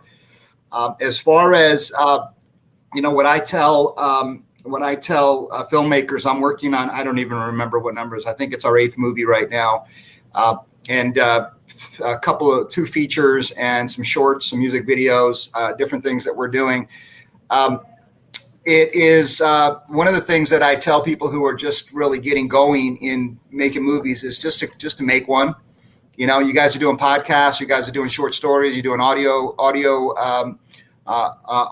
stories. I don't know what you would call that, audio novels. But it's very creative, and the ideas are really interesting. And what I focus more than anything else is, my background and where my tribe kind of fits in this whole scenario is we're everything we do has a transformational, inspirational, motivational bent to it. And but it's not done in a way that you might think. Our stories are true stories. They're very gritty. There are vicious gangsters. There are mischievous males, females, what have you. There's lots of rough action in the movies, but the underlying theme is the struggle between good and evil, and the thought process that go through our minds. So I like the way that you guys are, and I think this is why the Kimberly and Nick and the boys and girls at IBM TV, Ankit and those guys, they gravitate towards you, because I think that a lot of what you're talking about is is thought provoking. I like the idea of the vegan, because I'm pretty much a raw vegan, right? So the idea of if a plant made a meat, would it be vegetarian? Yeah, I think that's the concept. Would it be vegetarian or not? And it was funny because I never told this to you guys before. I actually went full bore vegan. I had a girlfriend at the time who was kind of a flower childish type of a personality. And we had a conversation if, do fish really feel, because I was eating fish a lot. And I'd gotten rid of the meat, but I was eating fish. And we had this like philosophical conversation, and the girl went away, but I became vegan. Yeah, that's how it goes sometimes. Yeah. The girl went away with the fish, right? I don't know what happened. She just same thing with me. Like my partner's vegan, and we have a Venus flytrap. And I was thinking, like, if this thing ever produced something, is this made of meat or is this still plant? I don't understand. So just quickly one of the stories we worked on. And I love the title, Some Nobodies. I like that. That's very. Yeah, we're just some nobodies. You're modest. No, you guys are very, very talented. I can tell, and the creativity that you just shared with me. I'm interested to meet you guys and know more, develop a friendship, and we have some ideas on how to get films made for filmmakers. I'm on this new platform that my friends are launching called RevShare Films. I'm basically the resident filmmaker of the group, and I'm going to be sharing filmmaking strategies, how to storytelling strategies. You guys are I think far down the road as far as storytelling goes. So what you shared is really cool. Storytelling strategies, and also some techniques that we use. We're using some really cutting edge, I would say, techniques that haven't been done before. The way we're using cameras and the way we're cutting in with music, and I'd like to share some of those secrets with people who are up and coming, who want to make a cool film and do it on the cheap to start, but also build up for the bigger money that's coming. So all those things, those are my passions, is teaching and training and coaching, and as far as making these movies, we can help you guys out, and I would love to follow up with the conversation for sure. Oh, that'd be so great. Yeah, we would love that. We have a lot of weird ideas. Henning, they do not live in La La Land. They live in Boulder, Colorado. We are very willing to move around. Great ideas. They're willing to move. That's good. But here's a nice segue, because the lead actor in our movie Revelistic is from Boulder, Colorado. So there you go. We're gonna find him. Live in La La Land, and we can connect the dots, right? So yes. I think this is great, and you're right, Henning. The reason why we were connecting with these guys is we see the potential. Plus, they show up. They're reliable. And that's where you start realizing, okay, these people are very serious. So I've invited them to your Wednesday night that you do, if that's okay. That's great, yeah. I kind of just did it. Sure, anything. Very nicely. Yeah. So, but I think it would be a great learning experience for them to watch you in action. I love Wednesday nights. It's all about networking, meeting some fabulous people. Henning has had some great inspirational speakers on Wednesday night. I don't know how he finds them or they find him, but they're awesome. And every time I go Wednesday night, I walk away counting my blessings and focused a whole different way. So it's a good place to start. Well, thank you, Kimberly, and it's a result of building a tribe, having going for what you believe in terms of creating your art, and then having people that just buy in and love it, and they bring people every day. And Jim Rohn used to say, one of the old guys that I learned from early on, he used to say, one day, you're gonna, if you continue to treat people the right way and continue to provide value and provide service, then people will bring you people, and you'll have more business than you can even handle, and you'll have to start parceling it out to other people. And that's my job pretty much during the day, is parceling out all these amazing people that are coming to us. And I think you're right. I count my blessings every time I get on these Wednesdays, and people come on, they share their stories, and they share inspirational messages for us. And it's needed now. It's needed in this world. We need creative people to put their stories out there. We need to have people with good hearts that are wanting to communicate positivity, and it's just a joy. So yeah, we do welcome you all.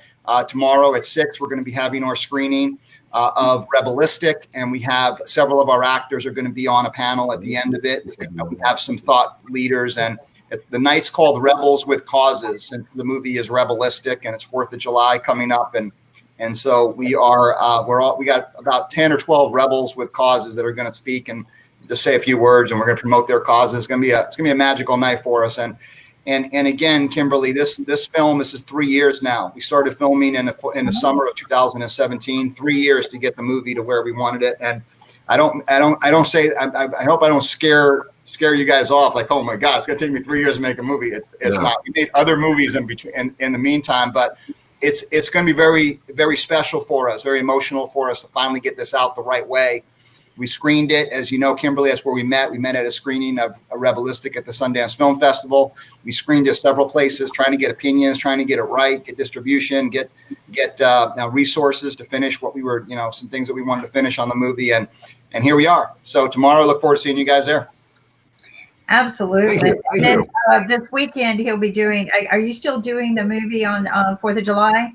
Well, here's the plan. The plan is the answer is yes. We're going to release it in a soft release. We're going to give some tickets away. You guys can receive some comp tickets to watch the movie and share with your friends. And not only Rebelistic, but 2 other films, actually 3 other films that I produced and wrote.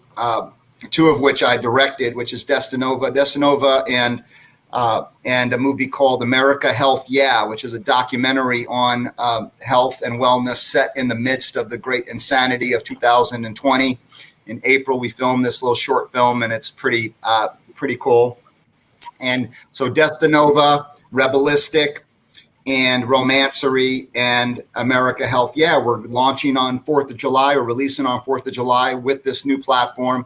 So, again, anyone watching and live or on a recording, just go ahead and reach back out to IBM TV. We've got plenty of tickets for you guys, comp tickets to watch all that. And we just want you to go in and watch and enjoy and comment and share.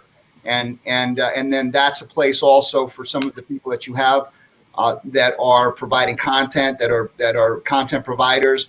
We're accepting music submissions right now. We'll have about 100 songs up on the 4th of July.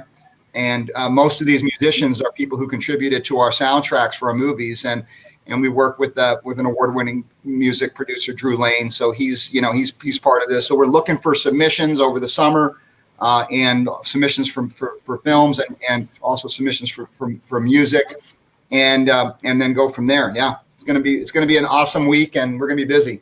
So. You're always busy. So, and I love your story about vegan. They're like, how is it? You've learned that there are plenty of fish in the sea now. Well, that's a whole nother 10 movies. All the fish in the sea. We should call it that. All the fish in the sea. It's been a journey with the fish in the sea as well. But yeah, I've been a health fanatic for many, many years. Again, I learned from some top people. I don't take any. I bring some information in. I have my own style, and that's my value that I contribute to the information that I learn. But I learn from some of the best people in the world of health and nutrition and wellness. And I'm a health fanatic. I really am. And it's been many, many years of studying. And again, finally in 2018, I guess it was 2 years ago, I took the plunge all the way. And it was that conversation that did it. And you know what I did? My mom, I was down in San Diego. My mom cooked up, and her husband, he cooked up he barbecued some tilapia, put some lemon on it, some spices. I ate about a half a pound of tilapia that night, and then I put my napkin down. I said, "That's it." So, and I'm not saying it's bad to eat. I'm not saying for anybody else. I'm saying for me. And if you research the movie, the America Health Yeah is going to be going. You can watch that one now. That one's up, and so just check it out. And it's pretty interesting, and you'll see some of the ideas, and we cook for you guys and everything. It's pretty different. We'll have to link that, if you let us link that to IBM TV. I'd love to watch it too. As I've shared with Henning, the only time I go to movies is when I show up at his events. So because I just don't have time to even watch movies. I didn't watch movies much as a kid either. But no, this is fabulous. I know that you've got a promo reel for us. I have this is a trailer for Rebelistic. Okay. Yesterday. You guys are some of the first people to see this. Let's watch it. All right, let me see if I can figure this out now. The last time we did this, do you want me to try again? Let me see if I can try. Yes, you're doing it because when you send me the links, they're always locked. Okay, so, I've got this ready to go. Let me see if I can share screen. Go. Okay. I got rock music. I love it. Yeah, this song is gonna be pretty good for you. So I should do application window or share my screen. Application, and then make sure you click audio. Oh, go ahead, Ankit. How about this? You guys see it now? First, you have to open the video before you go to the application window. Is the video open? Okay, let me stop sharing. The video is open, but I don't see the option here. Let me try again. Hold on. Yeah. I have the power. Here we go. Share application window. And okay. StreamYard, Realistics. Okay. All right, this is open. Yeah. Okay, let me try it this way. Share your entire screen. Dylan, Zach, and I can just act it out for you. Hey, just on a side, and Kit. Well, there it is. Yeah. Can you see that? Okay. Yeah. Yeah. We can see it. Yeah. All right. So Henning, you can move that pop up a little down so that yeah. Is that okay? Yeah. Good. About this little thing we call decisions.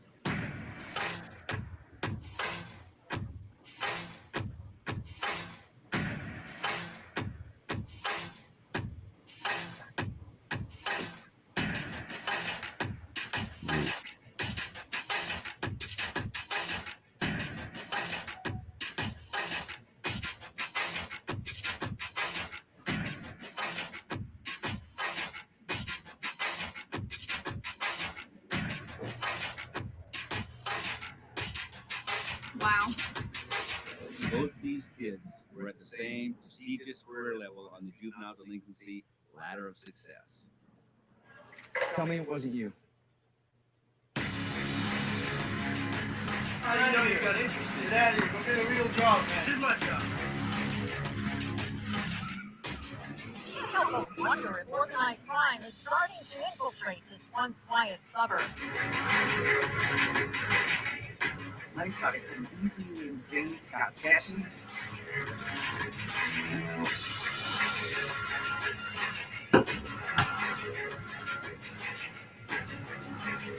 We'll get them. We always get them eventually.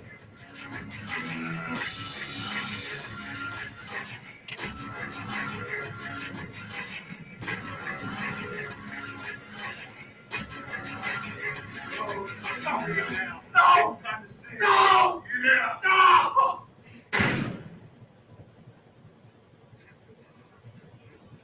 Welcome to the snake pit. Dirt Richard.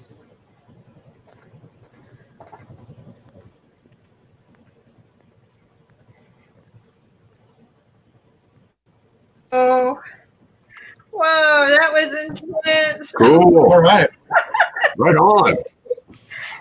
I jumped when I heard the gun. Oh my God. Okay, so let's get down to business, Henning. How do we go watch the show? Like I said, I just spent $20 donating to Jon Stewart and Jeff Bezos. How do we make our donation so that I can actually watch it? Because we're desperate to watch anything here.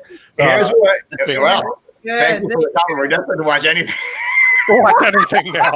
We're desperate. I can't watch another rerun of a football game that took place. No. You don't want to. You want to. Yeah, we have some good stuff. What we're going to do is, as soon as we're done here, Ankit and Kimberly and Mike Shell, our producer, is going to connect up, and we're going to put a link up directly to IBM TV to RevShare, and then we're going to give you guys coupons, comp coupon tickets for the films, and there you go. It'll be that simple. What you mean I don't have to pay for it? You're not. We don't. You're friends. You're friends. You know, I'm used to paying for stuff. You're with the insider. I'm an insider. You're part of the entourage, but you know. I'd rather have stock options, but well, we'll take a movie. We'll take the tickets.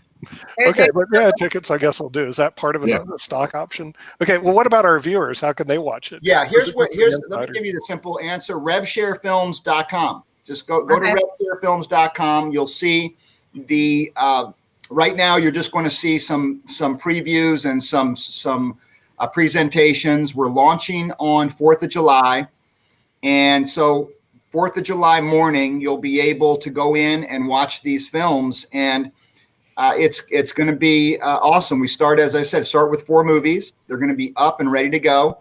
If you have a comp ticket, you'll be able to get comped in. If not, you'll pay $4, $3, $2, whatever it is, and you'll be able to enjoy the films. And one of the things that's unique about this platform, and this is for filmmakers who are really just getting started, and even established studios. Like we're pretty established now. We're kind of little guys, but we're getting up a little bit.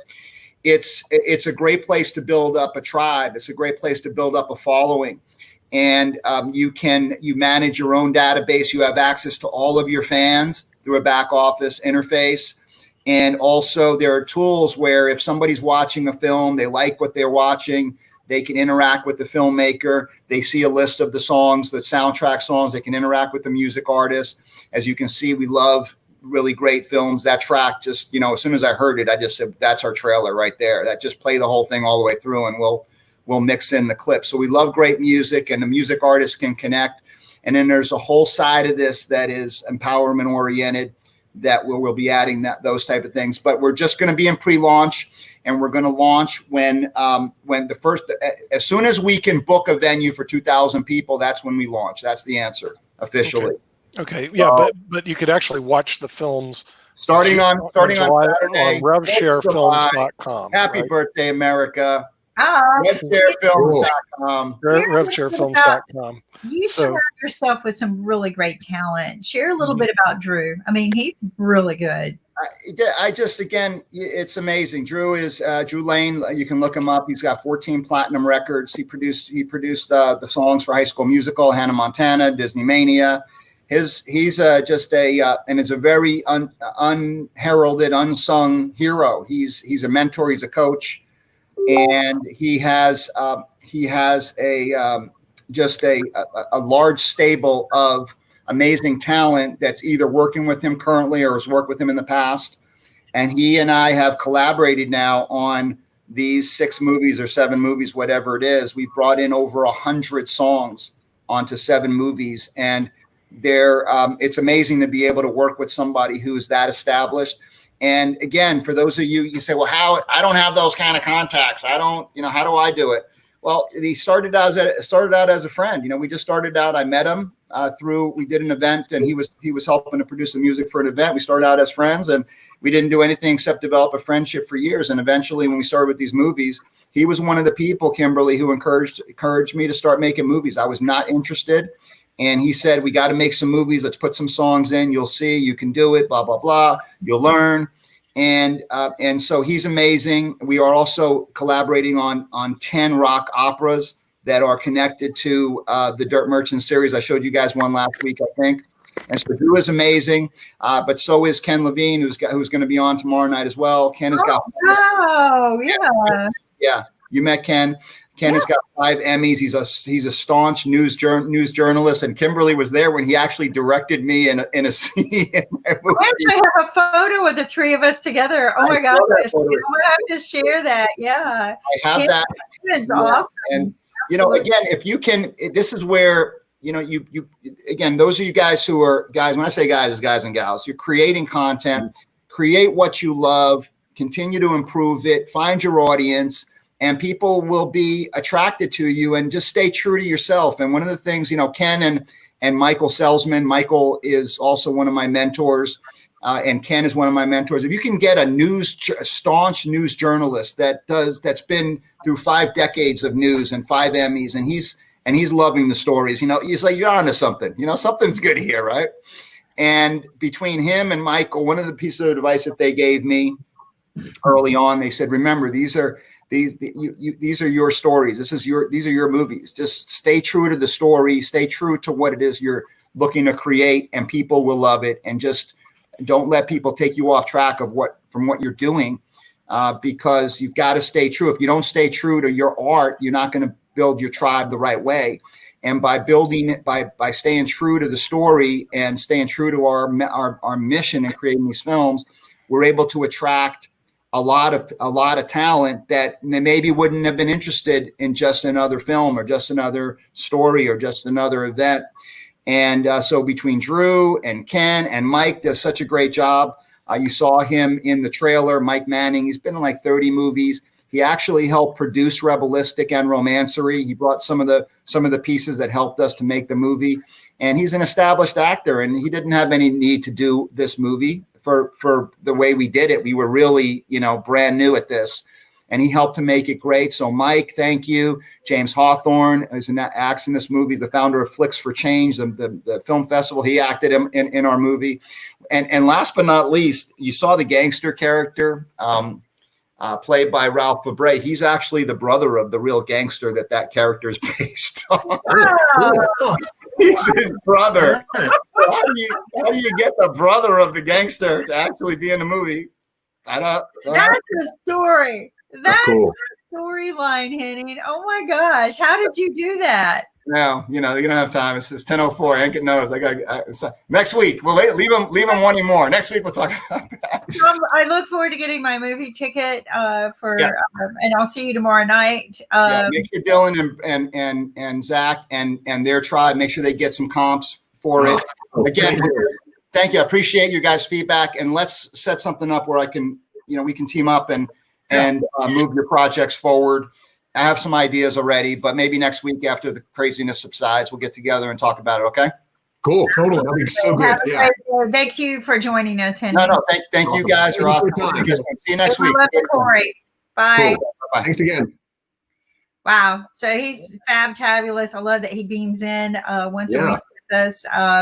We have to. That's something else when you start a show is scheduling.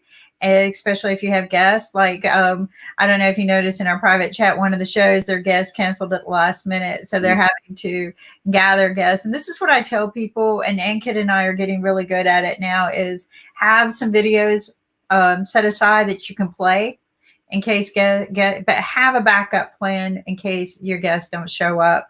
Having a backup guest is always difficult to do, and it's not really fair for the guest.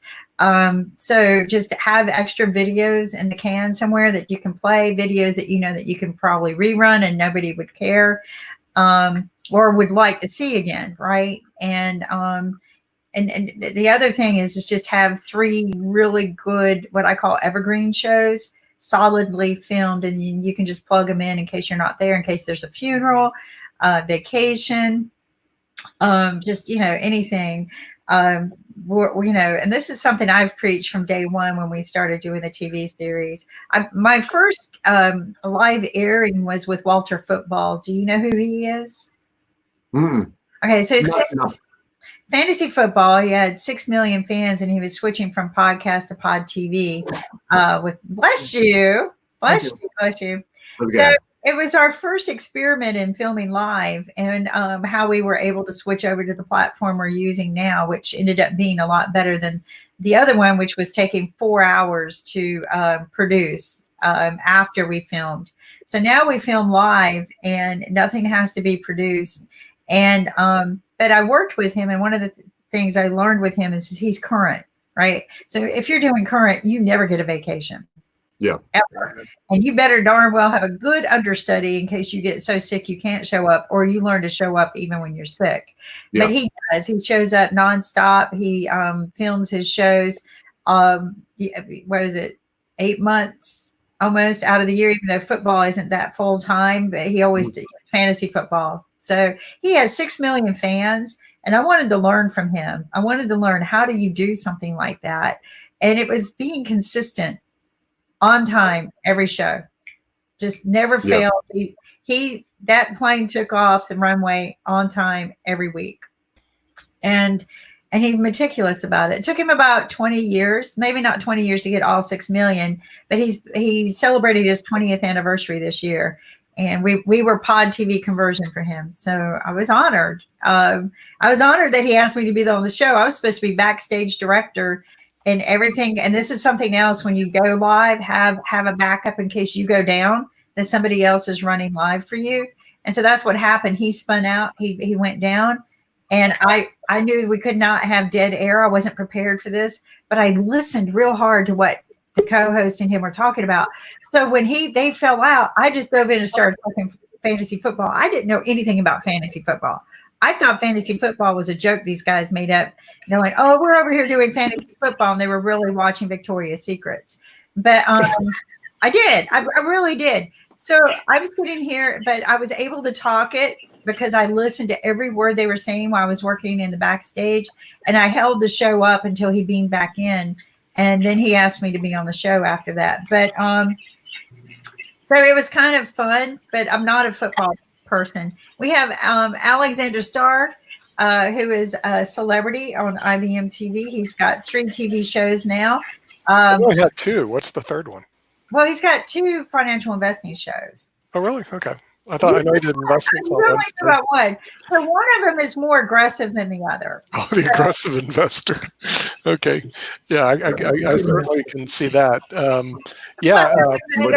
Yeah. And Judith had joined us. Now, Judith, you're in what city are you in right now?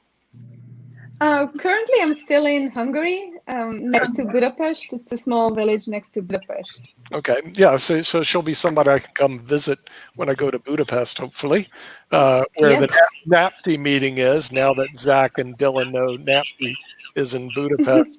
And we're supposed to be rescuing one of our chess players who's stranded in the Ivory Coast.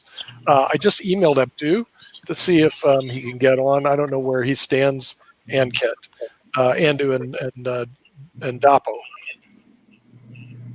I don't know where they stand. I know I'm trying to get them. Oh, I reach them also maybe. Tell them to come on. Okay, here's the backstory. I'll let Dylan and Zack know what the story is. Okay, since they're story writers and they write creative scripts. Okay, here's the story. Abdu is an international chess master. He's one of the top players in the world from Nigeria. He went over to the Ivory Coast to go play in a chess tournament. Then COVID-19 hit, and they won't let him go back into Nigeria to go see his family. So for the last 3 months, he's been stuck in the Ivory Coast. Our mission, if we decide to accept it, is to spring him out of the Ivory Coast and get him back to Nigeria. But this isn't a made-up script. This is actually a true story that's going on right now. So we're bringing in Dapo, who's one of our attorneys in Nigeria, to see if he can get Abdu sprung out of the Ivory Coast and moved over back to Nigeria. Oh, wow. Right on. So it's not reality TV, it's real TV going on. There's a story for you too. And it's going on all the time. He's stuck there. And we're going to listen to Abdu's story to figure out how did he get stuck in the Ivory Coast. The same thing happened to my son, and when he went up to New York, he got stuck in lockdown because he'd left his car here. He was going to go and bring his car back. So he didn't drive up, he flew up. So when he got locked down in New York, he couldn't get back. Right. And he thought it was only like the same thing. Well, it'll just be a month. I'll be home. And it was almost 3.5 months. And we finally got him home. We were able to rent a car and get him back home. But it was a long, tedious. It's lonely when you don't know anybody and you're in quarantine situations. There's nobody there to help you. It can be very, very depressing, very scary. Yeah. And Judith is a chess player organizer out of Budapest. Alexander is a chess player organizer and celebrity out of Toronto, but he runs chess stars all over the world. So he brings in all the celebrities from Moscow, Riga, and all over to his show. And I'm actually a 3-time Florida state chess champion. It was a long time ago. A USCF master, chess master, ELO player. So I'm kind of like was into it one time, played a lot, and don't play a lot more more, but I'm certainly aware of the problems of going from one country to another to go play in a tournament. All of a sudden, there's not. Yes, Ankit, what's So, Nick, our viewers would like to know who is the IBM chess champion, IBM TV chess champion. the IBM TV chess champion? We don't have one yet. I can organize a playoff. How Oh about my that? word. I'm Well, good Yeah, in that's what, organizing, yeah. and you guys can all join, and we can have a live playoff at IBM on TV, chess.com, and I can Judith, get it's gonna- commentators, and it will be fun. the problem is So, we Judith, that could be the show we were discussing about. We can organize live chess shows and a lot of chess games as we have discussed last time, and Yeah. that could Yeah. be a good start for your show. well, see, That's a good start. yeah, we could have an IBM TV chess championship. The problem is we actually have some extremely good players who've been on. I know. The number 3 player in the world, Alex Shirov, has been on the show. We've had Joel Benjamin, who was the former World Open and U.S. Open and U.S. champion, has been on. We have the 2 players in Russia. I can't pronounce their name, but they were second to Karpov. Who are they? Sergei Makarichev and Marina Makarichev. They've been on. So the problem is we got a lot of grandmasters who've come on IBM TV that are extremely good. Now I can win the Florida State Chess Championship, but if you put all those players, I don't think I could win the IBM TV Chess Championship. There are too many good players. Don't. Nick, you were so lucky that at that time Shirov didn't live in Florida. Yeah, otherwise you would never have the championship. Yeah, our top player back then was Eduardo Solario, who was the former Cuban champion, and Juan Gonzalez. So I didn't have to really face a lot of tough competition. But, yeah, it could be a very, very challenging if we get them all on. Yeah, we should do that, Judith. We could organize an IBM TV Chess Championship. Yeah. And invite all these top players. I think I would. And actually Jim Eade, he is a regular commentator on our online tournaments. Right. So I can organize all that. Yeah, I mean, there's unfortunately the IBM TV has a lot of extremely talented and good chess players. We're trying to develop our talent in story writing, so we brought in Dylan and Zack. Very kind. Okay, and movie production. So we have Henning Morales. We are working on that. That's like a work in progress. But, yeah. The chess stuff we're not doing too bad at right now. We got a lot of good chess players on. So, yeah. And for those who've showed up late, Wednesday, of course, Zack. Henning Morales will do his program. So if you want to attend, you go there on Saturday, July the 4th. They're going to launch RevShare Films, and you can watch these films on RevShareFilms.com for the viewers. And I think you can even watch it in Budapest. Judith, you go to RevShareFilms.com. Our Hollywood producer, Henning Morales, will have his movies running on RevShareFilm.com. Unfortunately, it really doesn't run on the IBM TV network at this point in time. We're working on it, but it runs on RevShareFilms.com, and you can watch their films. In the meantime, we're waiting for Dapo to show up, who's our attorney from Nigeria, and also Adu, who's the international chess master trapped in the Ivory Coast, trying to figure out how he can get back to Nigeria. And that's going to be a very interesting situation over there, because you can get stranded. Now, you also know that the European nations, from what I understand, Judith, won't allow Americans into Europe. Yes. Is that what's going on over there? Tell us what's going on in Budapest or near Budapest. So I'm visiting. So I reside in California.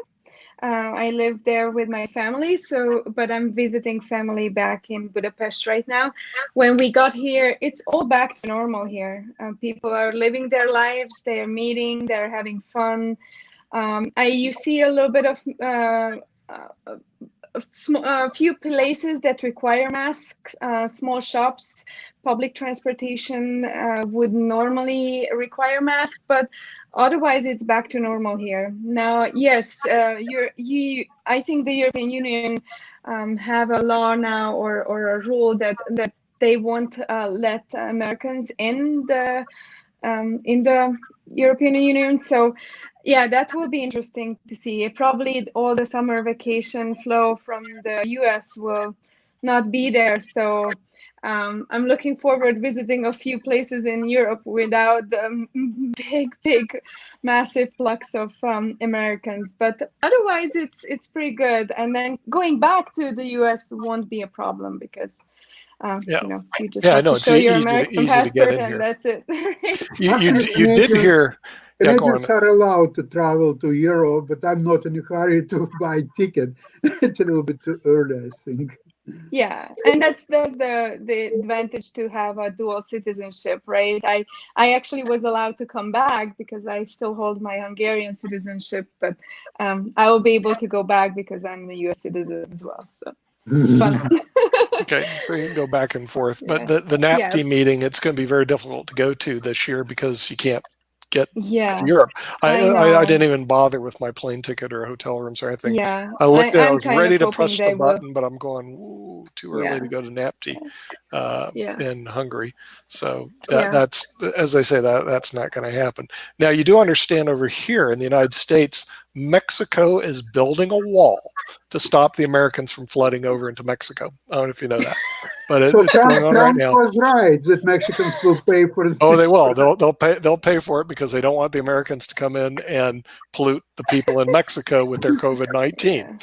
So so walls are being built in Canada because they don't want the Americans in, and Mexico because they don't want the Americans in, and Europe they just stop our flights because we can't get in any other way. So it's good. It's going to be very challenging. I think the head of the CDC here said we're looking about 18 to 24 months of this before a vaccine comes out, an effective vaccine. They'll have some out by the end of the year, but who knows if it works. There are a lot of problems with vaccine. There is about 35% of people who already said that they will refuse any vaccine, whatever will be offered, they will not touch it, and they will not allow it to be consumed in their families as well. Now, you're right about the effective vaccine. That remains to be seen. If people think that, oh, that's okay, we will just go around until such vaccine will be found, so whoever people will still be alive, they will be saved by vaccine. But that's not the case, unfortunately. Yep. So we're really looking at about 2 years of this, but our leaders don't want to say that because it would scare people too much. But that's the reality. In other words, 18 months to 2 years of COVID-19 situation. Now, Hungary, they opened everything back up again, but I don't know. I'm kind of suspicious about the spread because this little booger is very contagious. And when they did this here in the U.S., it spreads like wildfire. So unless I would still consider wearing a mask, but that's me, or doing preventive measures. I just don't trust this little booger because it spreads too fast. I mean, it's too contagious, And so, so unless you know who you're with, it's better to be safe than sorry. So I would suggest wearing mask, public transportation, definitely, shops, grocery shops, if you go out. So even in Europe. Yeah, because definitely in the US. Not solved this at all. They haven't really come close. It's a problem that's not solved, and unfortunately, in the United States, we get really a lot of disjointed misinformation. And with that, for those people who want to learn more from the doctors, Friday at IBM TV, we have the medical doctors, and you can listen to the medical doctors discuss COVID-19 rather than the politicians discuss COVID-19, which goes on every day. In the United States, you get to how the politicians view this as opposed to medical doctors. I believe on Wednesday, I think we have the investment show with Alexander Starr. For those who want to learn more about investing, Alexander Starr will discuss the investments on that, as well as we'll be meeting some startups. On Thursday is Podcasters Thursday. We do have Dylan and Zack from Boulder, Colorado. And for those who are joining us late, they actually do podcasting. Dylan and Zack, tell us a little bit about your podcast. So I know you said it before and you said it again, but that's what you do. Dylan hasn't said it yet. You pitch so often and you pitched again to Henning, that eventually you get it right. You keep pitching the ball. Get it right. Yeah. So we have a number of shows that we are currently doing right now. Our main one is Silicon Angels. It is a sci-fi short-form improv show based around the tech support center for a specialized robotics manufacturer, and they deal with the issues that come with the folks coming in with their very mundane kind of customer service questions. It's kind of how we get out our frustration working in a very customer-centric day job. And that one is ongoing right now. Zack has a personal podcast called I'm Nobody, where he will have guests on to interview him. They will have a few questions prepared. He doesn't know what the questions are ahead of time, so it's more about getting to know each other and themselves. He and his partner also have another podcast called Zack and Sue's High Five, which is kind of just like a discussion podcast where they come to the table with 5 different things within a topic that they want to discuss. Romantic comedies, John Cusack movies, I think is one you mentioned. Yeah, stuff like that. We have one ongoing or about to kick off called Super Empowered, which follows a support group for superpowered individuals who aren't quite heroes or villains. They have powers that don't lend themselves to very practical uses in what you may expect for like a traditional superhero kind of genre. And that is, the twist is that the man running the therapy group is actually the villain. So it kind of like has to deal with them finding their own spot, contending against him. And then we are working on a limited audio series called Meaner Kind of Magic, which is about students at a school for magic, like a trade school for magicians or like magic users, who pull a prank which results in the death of their professor.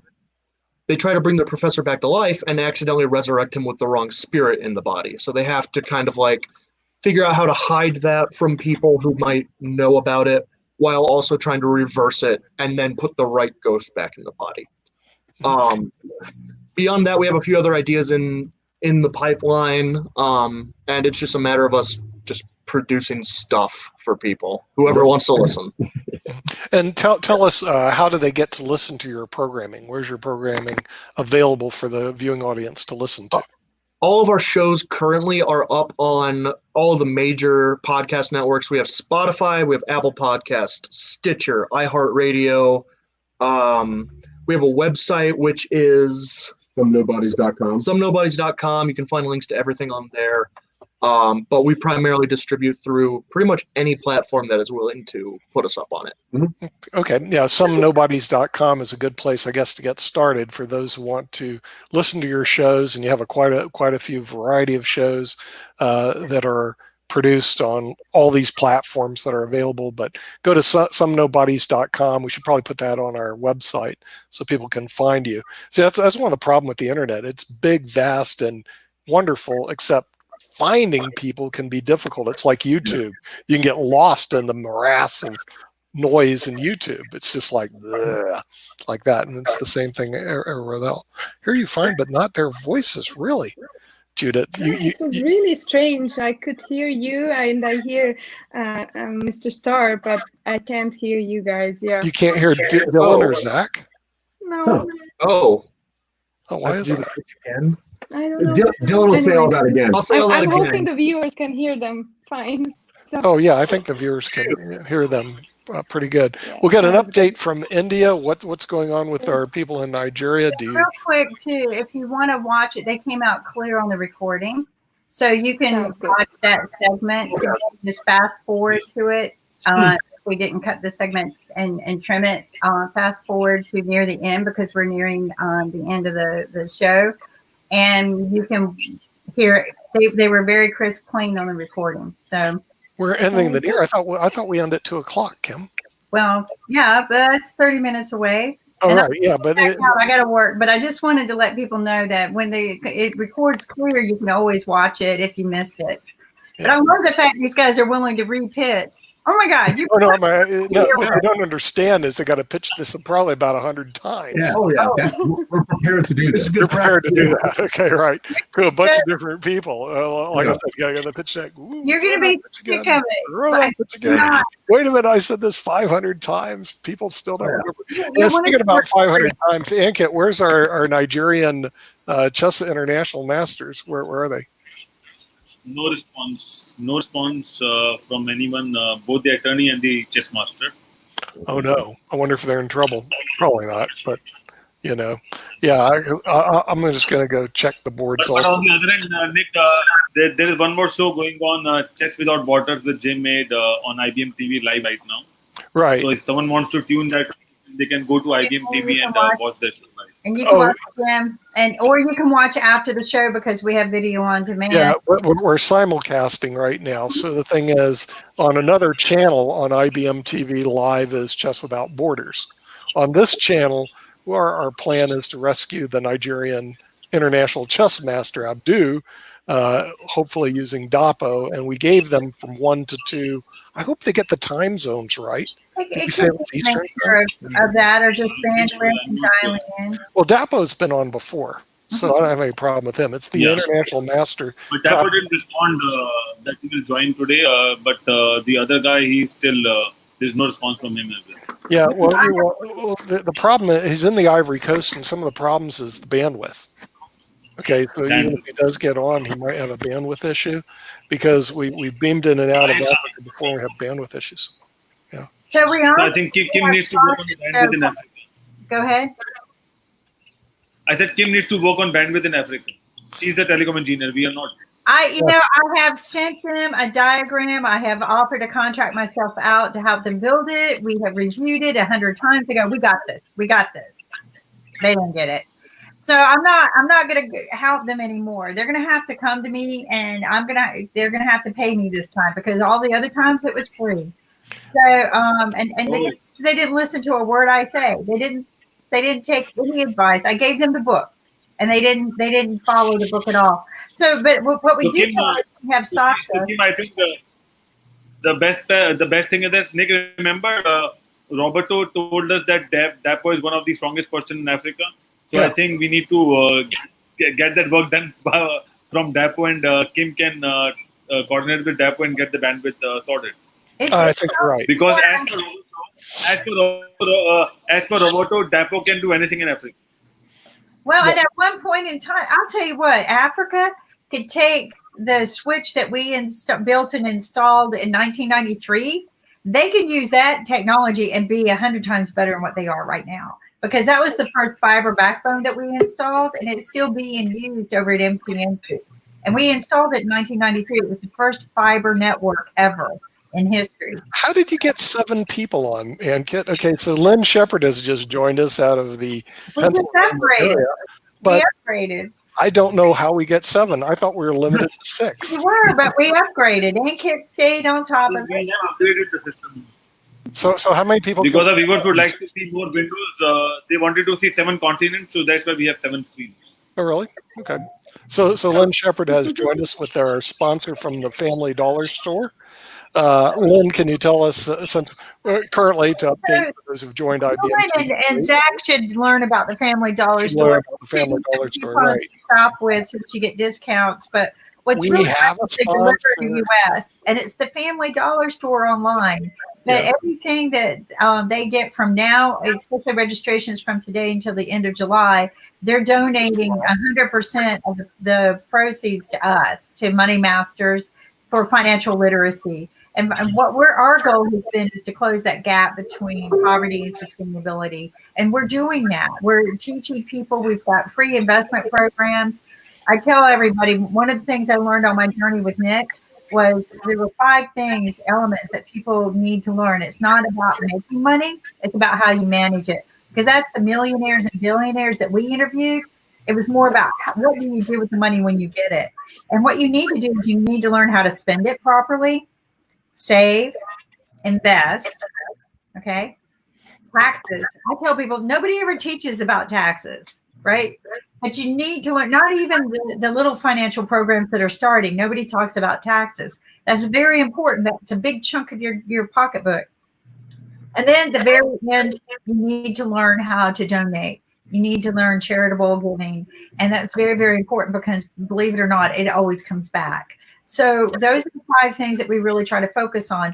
And as far as spending, you want to save. You want to spend right. And that's the dollar store. A lot of the products the dollar store has are products that I spend $60 for over the counter for some of the makeup products, and they're the exact same makeup products. The dollar store has name brand products. So what I was spending, say, $60 for either on Amazon or over the counter for, they have for $4. Same volume, same name, $4 delivered for free. I didn't have to drive anywhere, spend my gas. I didn't have to spend my time to go somewhere to get it. And then they have one of my favorite collagen masks. Okay, it's a different color, but it's the same mask, and it's $4 versus $25. So it's all about, managing your money right. But that extra money I save, because I'm still going to buy those products. Why? Because they make me feel good. The money I save, I can invest. And we've got an investment guru who's hosting a show every week. So there you have it. Well, thank you, Kimberly. I don't have to do anything. It's been nice seeing everybody. Hi. I just get excited because I just want people to know that when you spend your money, if you buy $25 worth of product, the shipping's free. And I'll tell you what, it's kind of hard to find enough products to spend $25. Well, actually, I'm going to give you one product. You can spend your $25, and you just have to buy one product, and that's dust masks. That's because right. they really are surgical masks. You can get a package of 50 of them for $25, and immediately you don't have to worry about shipping because shipping's free. But then the other good news is when you become a customer, and you have to sign up to become a customer today, even if you don't actually buy anything today. Once you become a customer, we'll give you an extra $5 worth of gift tokens.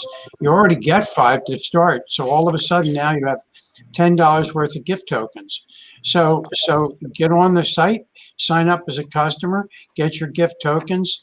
Have stuff delivered to your house, unless you live in a community like mine where we don't have delivery, but that's okay.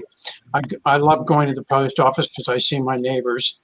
And go on to the IBM.TV website.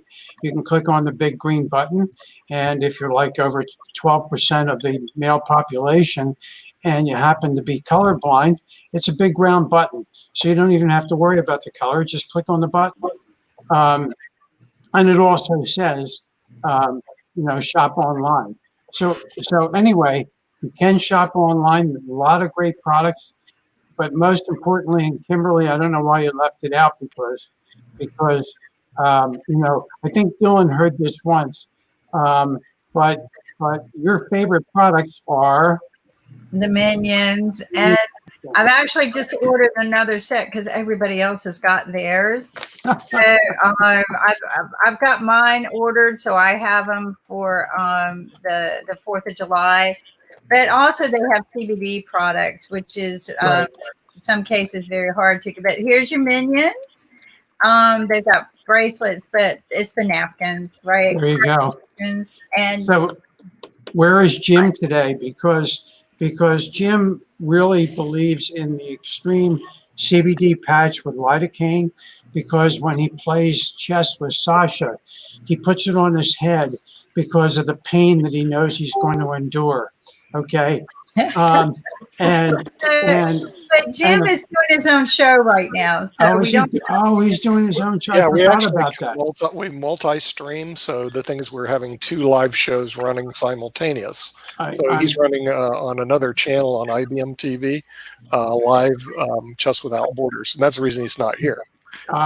Okay, we expanded our capability. I hope that Jim is when he's on doing his show, is also putting the patch on his arm, because moving those chess players can be very stressful on your arm, and you get a lot of tendonitis. So you do need to have the CBD lidocaine patches to put on your arm. But anyway, no. So we do have the masks, and I can put my mask on because I really don't like to transmit viruses even through the computer. So I should have had my mask on. But look, this is a surgical mask, $25 for a package of 50. You can't get that when you go to a store. And I just saw a study that was done that says they're 90%, 95% effective on basically stopping the transmission of the vapor that comes out of your mouth, and it does for everybody when you speak. And it's 95% effective of stopping that, either the vapor coming in or the vapor going out. So what can be better than that? And by the way, cloth masks, not very good. So everybody's into making these cool cloth masks. And cloth masks are only about, I think I saw the number was 12% effective. Maybe it's 8% effective. So, you know, why not go onto the store, have the package, the product delivered to you? You get 50 masks for $25. What can be better than that? And then we, of course, have munchies. Nick likes munchies.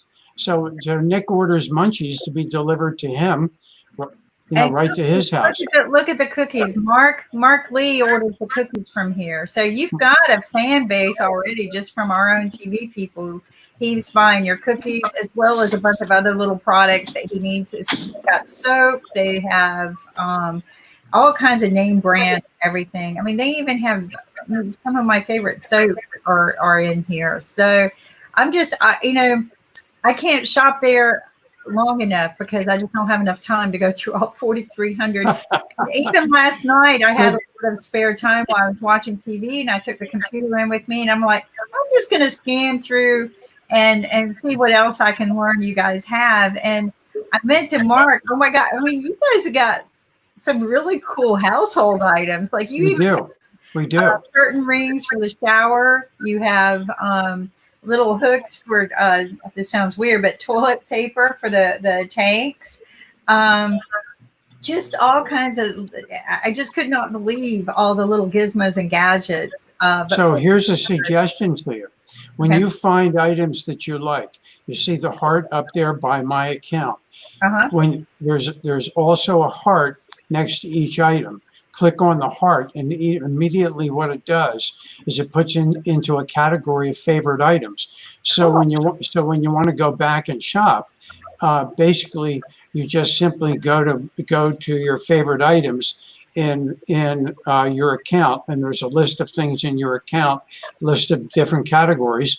You click on that, my favorite items, and basically the things that you put into that category, you can just start ordering right away. You don't have to go through 4,300 items. Right. No, this is brilliant. I'm amazed at all the different soaps you have. I mean, just little things like this, it just amaze me. But Dove is like one of the better soaps for cleaning your hands during COVID because it soaks up really good. Irish Spring, I've always loved the smell of Irish Spring. And they have men's soap, which is actually Men Care, Dove Men Care. And it's really, really good, nice soap for men's skin. And a lot of people don't know this, but a lot of movie stars use Dove or Caress. So, and it does make a difference on the skin. So I'm a big fan of the dollar store. I'm a bigger fan of the online dollar store because I don't have to get in the car to shop. I don't like driving anyway. But and I just have to warn everybody. Number one, we don't have Snickers, especially ice cream filled Snickers, because that's perishable. So Kimberly does have to go to a brick and mortar store to get those. I know that. But they're the disposable masks for $25. I don't know where Judith's from, but if you're from the States, we deliver in all 50 states. But if you're outside of the United States, unfortunately, well, we can deliver to Canada, but it's expensive. And since Border Patrol is stopping everything in Canada, since my daughter lives in Toronto, right near Sasha, basically you can't get anything in Canada if you order it for maybe 3, 4, 5 weeks. So anyway, but we'll cover that problem one of these days and get that taken care of. Yeah, I mean, it's everything's going to take time. I was explaining this situation with someone the other day that it's almost like recovering from war, right? We're going to have to establish some new habits, some new routines, and rebuild. And it is very very similar to what I would compare war to. Um, it saddens me that we've had to close the borders, but I think it was a brilliant um, decision on a lot of people's parts to help establish some boundaries so that they can get control of the wildfire. This is like wildfire when it gets started, because you don't know you have it for 14 days until you have symptoms, unless you're getting tested every day. And not everybody's getting tested every day. I think the president of the United States is the only person getting tested every day, but maybe a few governors. But if you think about it that way, you could have it for 14 days and be strongly contagious and spread this if you're not careful. And everyone goes, "Oh, I don't have it, I don't have it," and then you find out people have it. So, it's better to be safe than sorry. I personally would regret. I'm not shaming anyone, but I would regret if I made somebody sick and they died from this. If I had been a carrier and I was not taking the precautions. If I were taking the precautions and they still got sick, I might feel bad, but I'm not going to blame myself. So I'm going to, again, the masks were never about yourself. It's about protecting others from you. When you wear it, make sure you wear it the proper way, right? There's a blue side and a white side, and you want to wear the blue side out. Blue side out. So that protects other people from you. If you wear it the other way, that's you protecting yourself from other people. So, but the idea is that generally you're not going to protect yourself much. But if say you do have it and you don't know, and you wore this properly, and you sneezed, then you've contained it. If you're talking and mist coming out, you've contained it. So it's safety precautions right now until we get it under control. And the problem is we've hit a spike because we decided to open before we had control. And there was a letter from a doctor. I'll pull it up again. She had emailed to certain people, the CMO at one of the hospitals, and she said, "Look, if we open before we zero out the count," which she had hoped that they would just keep things closed until it's not plateaued, but it's zeroed, and then stay that way so they can reset the button and control it. If we don't, then we're not going to have enough beds. This is going to get out of control. And that's their concern, right? They know that the mortality rate is higher for elderly people and people with compromised immune systems. But their problem is that they won't be able to treat people with other diseases in hospitals because they're not going to have enough beds for them.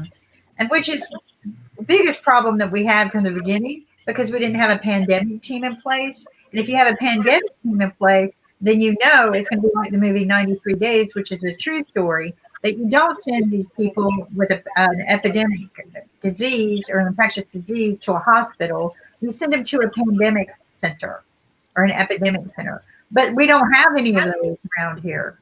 We send everybody to a hospital, and then what? You infect everybody in the waiting room. And of course, those people might be already compromised anyway. So truly, we did not operate this to begin with properly. And those countries who did are surviving without even having to close down. So I think that we need now, I think every country sees how we're seeing such a heavy spike. I think every hotel that's available needs to be turned into a COVID center. And you send the special COVID doctors, infectious disease doctors there, properly dressed in PPE, and we get this under control. Done. And not everybody's going to survive it, but those who do, we're going to have to figure out how to help them continue to survive, because as we're learning, that disease permanently destroys your lungs because it tears them. So those are things that we need to be doing, and we're not. We're still like, oh, I can't go to work, or I can't do, and they're still fighting. We're divided states. We're still fighting amongst ourselves. and not paying attention to what's important, and that's getting this under control. If you have a fire burning, you're going to put it out. If it gets a wildfire, you're going to call the fire department. You're going to put the subject matter experts in place. When it gets too much out of control, you're going to lose the forest. And that's what happened because we didn't properly contain. But anyway, where's Nick? And I'm out talking Nick. I hate it when I have Nick off.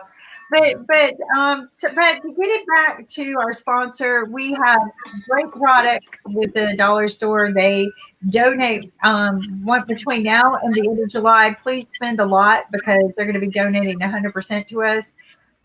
We have to get you started. If you email us, we'll give you a gift certificate, and you can get started. That's Go Live, GOLIV at IBM.TV. Please put in the subject line because I get a lot of emails. That this is for the $5 bonus with IBM TV. Just put subject line $5 bonus, and we'll send you that. But if you spend $25, you get free shipping. And when you register, you get $5. And after you spend, you get another $5 that comes back to you to spend again. So it's a win-win-win-win-win, as Lynn and I say. So let me just add one thing. We're giving all our profits through the end of August. Okay. Whoa, Nick, yeah, through the end of August. Yeah. Promote. Bye. We got to get this ball going. Yeah, and it's also very important because at least in North Carolina, I don't know about Colorado where Dylan and Zack are from, they're requiring everybody to wear a mask. So, I just want to say those masks are the same masks that my doctor uses. Yep. And I have one of my companies kind of switched over to help do distribution of PPE equipment. And I learned that this is not a bad price. This is close to wholesale price for PPE equipment. So, and it's the proper one because it has the green and the white side, or the blue and the white, and the little form thing to form around you. I have a tendency of wearing it upside down so the form's on my chin, but it's just safe. And make yourself a little kit every day before you go out somewhere. A little sanitizer gel, a mask. I carry this in my purse. I have a little pocket in my purse, and I just keep a little kit of sanitizer and mask. And granted, one of the doctors said, we know that you're, probably, I'm like, oh my God, my breath. And I drink a lot of lemon and mint tea now. But also you can just put a little bit of oil, like you can get a peppermint oil. Not a lot because these are strong, and just put a little dab on there and it smells good. The oils actually make you feel better too. So it's just some ideas, but definitely the masks are a good deal. They're $25, and now your shipping's for free. So get it. Help us, help you. This is what I tell people: help you. Yeah. But you also help Money Masters. I know. No, because you're supporting Money Masters. Yeah. Yes, Judith. Yes, Judith. I need to drop out. Or if you can hear us. Okay. Well, I don't know. I know those kids, they're really struggling for the kids to keep the mask on. That's a really good tip to fragment it a little bit. They like that. Right. Yeah, it's a good idea. For those who have just joined us, we have Ankit from IBM TV in New Delhi. Judith is joining us from Budapest, Hungary. We have Dylan and Zack from Boulder, Colorado. Alexander Starr who heads up the Chess Stars, will be doing the investment show tomorrow at 1 o'clock from Toronto, Canada via Russia. Lynn Shepard, our sponsor at the Family Dollar Store, and Kim Calhoun, who's also one of the executive directors at IBM TV. And Dylan and Zack are our special guests. We've had them almost on all day, and they do podcasts. And for those who are joining us late, we're going to give Dylan and Zack, if they could tell us a little bit about their podcast and where they can view their podcast. We're going to bring Dylan and Zack on again. I know you got to do it again and again, but no problem. We'll listen. Okay. Yeah, I got it. So we have 5 current shows going on. The one we're the most proud of, the one we're focusing the most time on right now is called Silicon Angels. Here's a quick little logo for you. You can find this anywhere you can listen to anything. This show revolves around the IT department of a robotics manufacturing company that also deals with AI. And over the progression of the show, you see how bad robots actually can be. Another show that we're working on is called Super Empowered. It's a show where people that have superpowers that are not heroes or villains just need someplace to go to be part of their kind. It's like a support group for them, and it's ran by what the viewer will find out later is the villain of the entire series, and then the group will try to band together to become an Avengers style team. Another show that we work on, I do one by myself. It's called I'm Nobody, and it revolves around me being interviewed by as many people that I can find as possible. I have no idea what they're going to ask me, but we do spend about an hour together just chatting about whatever they want to talk about. So it's almost a guided conversation by the other person. I have a little bit of improv skills, so I try to just keep up with their conversation, whatever they want to bring. Me and my partner, Suzanne, we have a show called Zack and Sue's High Five, where we combine media and other consumables and kind of review them with a geared format. Dylan and I are working on an audio drama in a 6-part mini series that we're calling A Meaner Kind of Magic, and it revolves around seniors at a technical wizard school where they're learning how to hone in their wizard skills. The course of their last year of high school, they kill their favorite professor, and then while trying to resurrect him, an evil spirit gets into that body, and then that is, I guess, the story turn for the rest of that show. Other than that, we have about 40-some projects that we've very close to completing and trying to move into a video style format instead of audio. And where can they listen to your audio shows right now? Where can people listen? Yeah, so you can listen to our shows anywhere you listen to anything. We're on Spotify, we're on Stitcher, we're on iTunes, we're on Google Podcasts. We also have a website, which is somenobodies.com, where we have links to all of our shows. But yeah, anywhere you listen to anything, we are there. Mm-hmm. Okay. And so you also have a website, which is? Somenobodies.com, SOMENOBODIES, somenobodies.com. And then hopefully soon we'll have a show on IBM TV. Very good. Yes, we like to have a lot of nobodies on IBM TV. We specialize in it. So we're really good at being nobody here. So we are nobody. We're a bunch of nobodies here, as you all know. And speaking of nobodies who became a somebody, Alexander Starr, you have shows coming up this week. Can you give us a little preview about what's going on Wednesday and what's going on Saturday? Okay, I'll preview tomorrow's show. It will be still about investments, and I would like to talk more about options. I don't think that I did a very good job last Wednesday. It's way much more complicated than I thought originally, simply because another problem is I really don't know my audience. I don't know if I'm talking to experienced investors who know options maybe even better than I do know. Hardly possible, but still.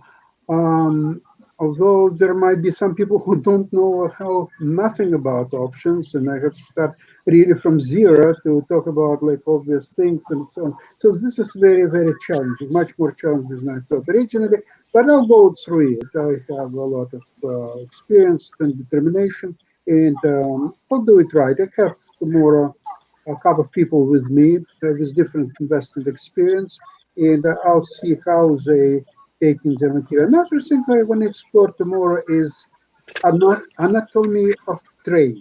I'll take one of my trades. I'll have to select which one. Could be General Electric, actually. And I will just explain to people what motivated me to even look at this trade, then what thoughts I put into it, why I selected this stock, what strategy I employed, and what are the expectations, how the trade is going, and who knows if market conditions will tell us so.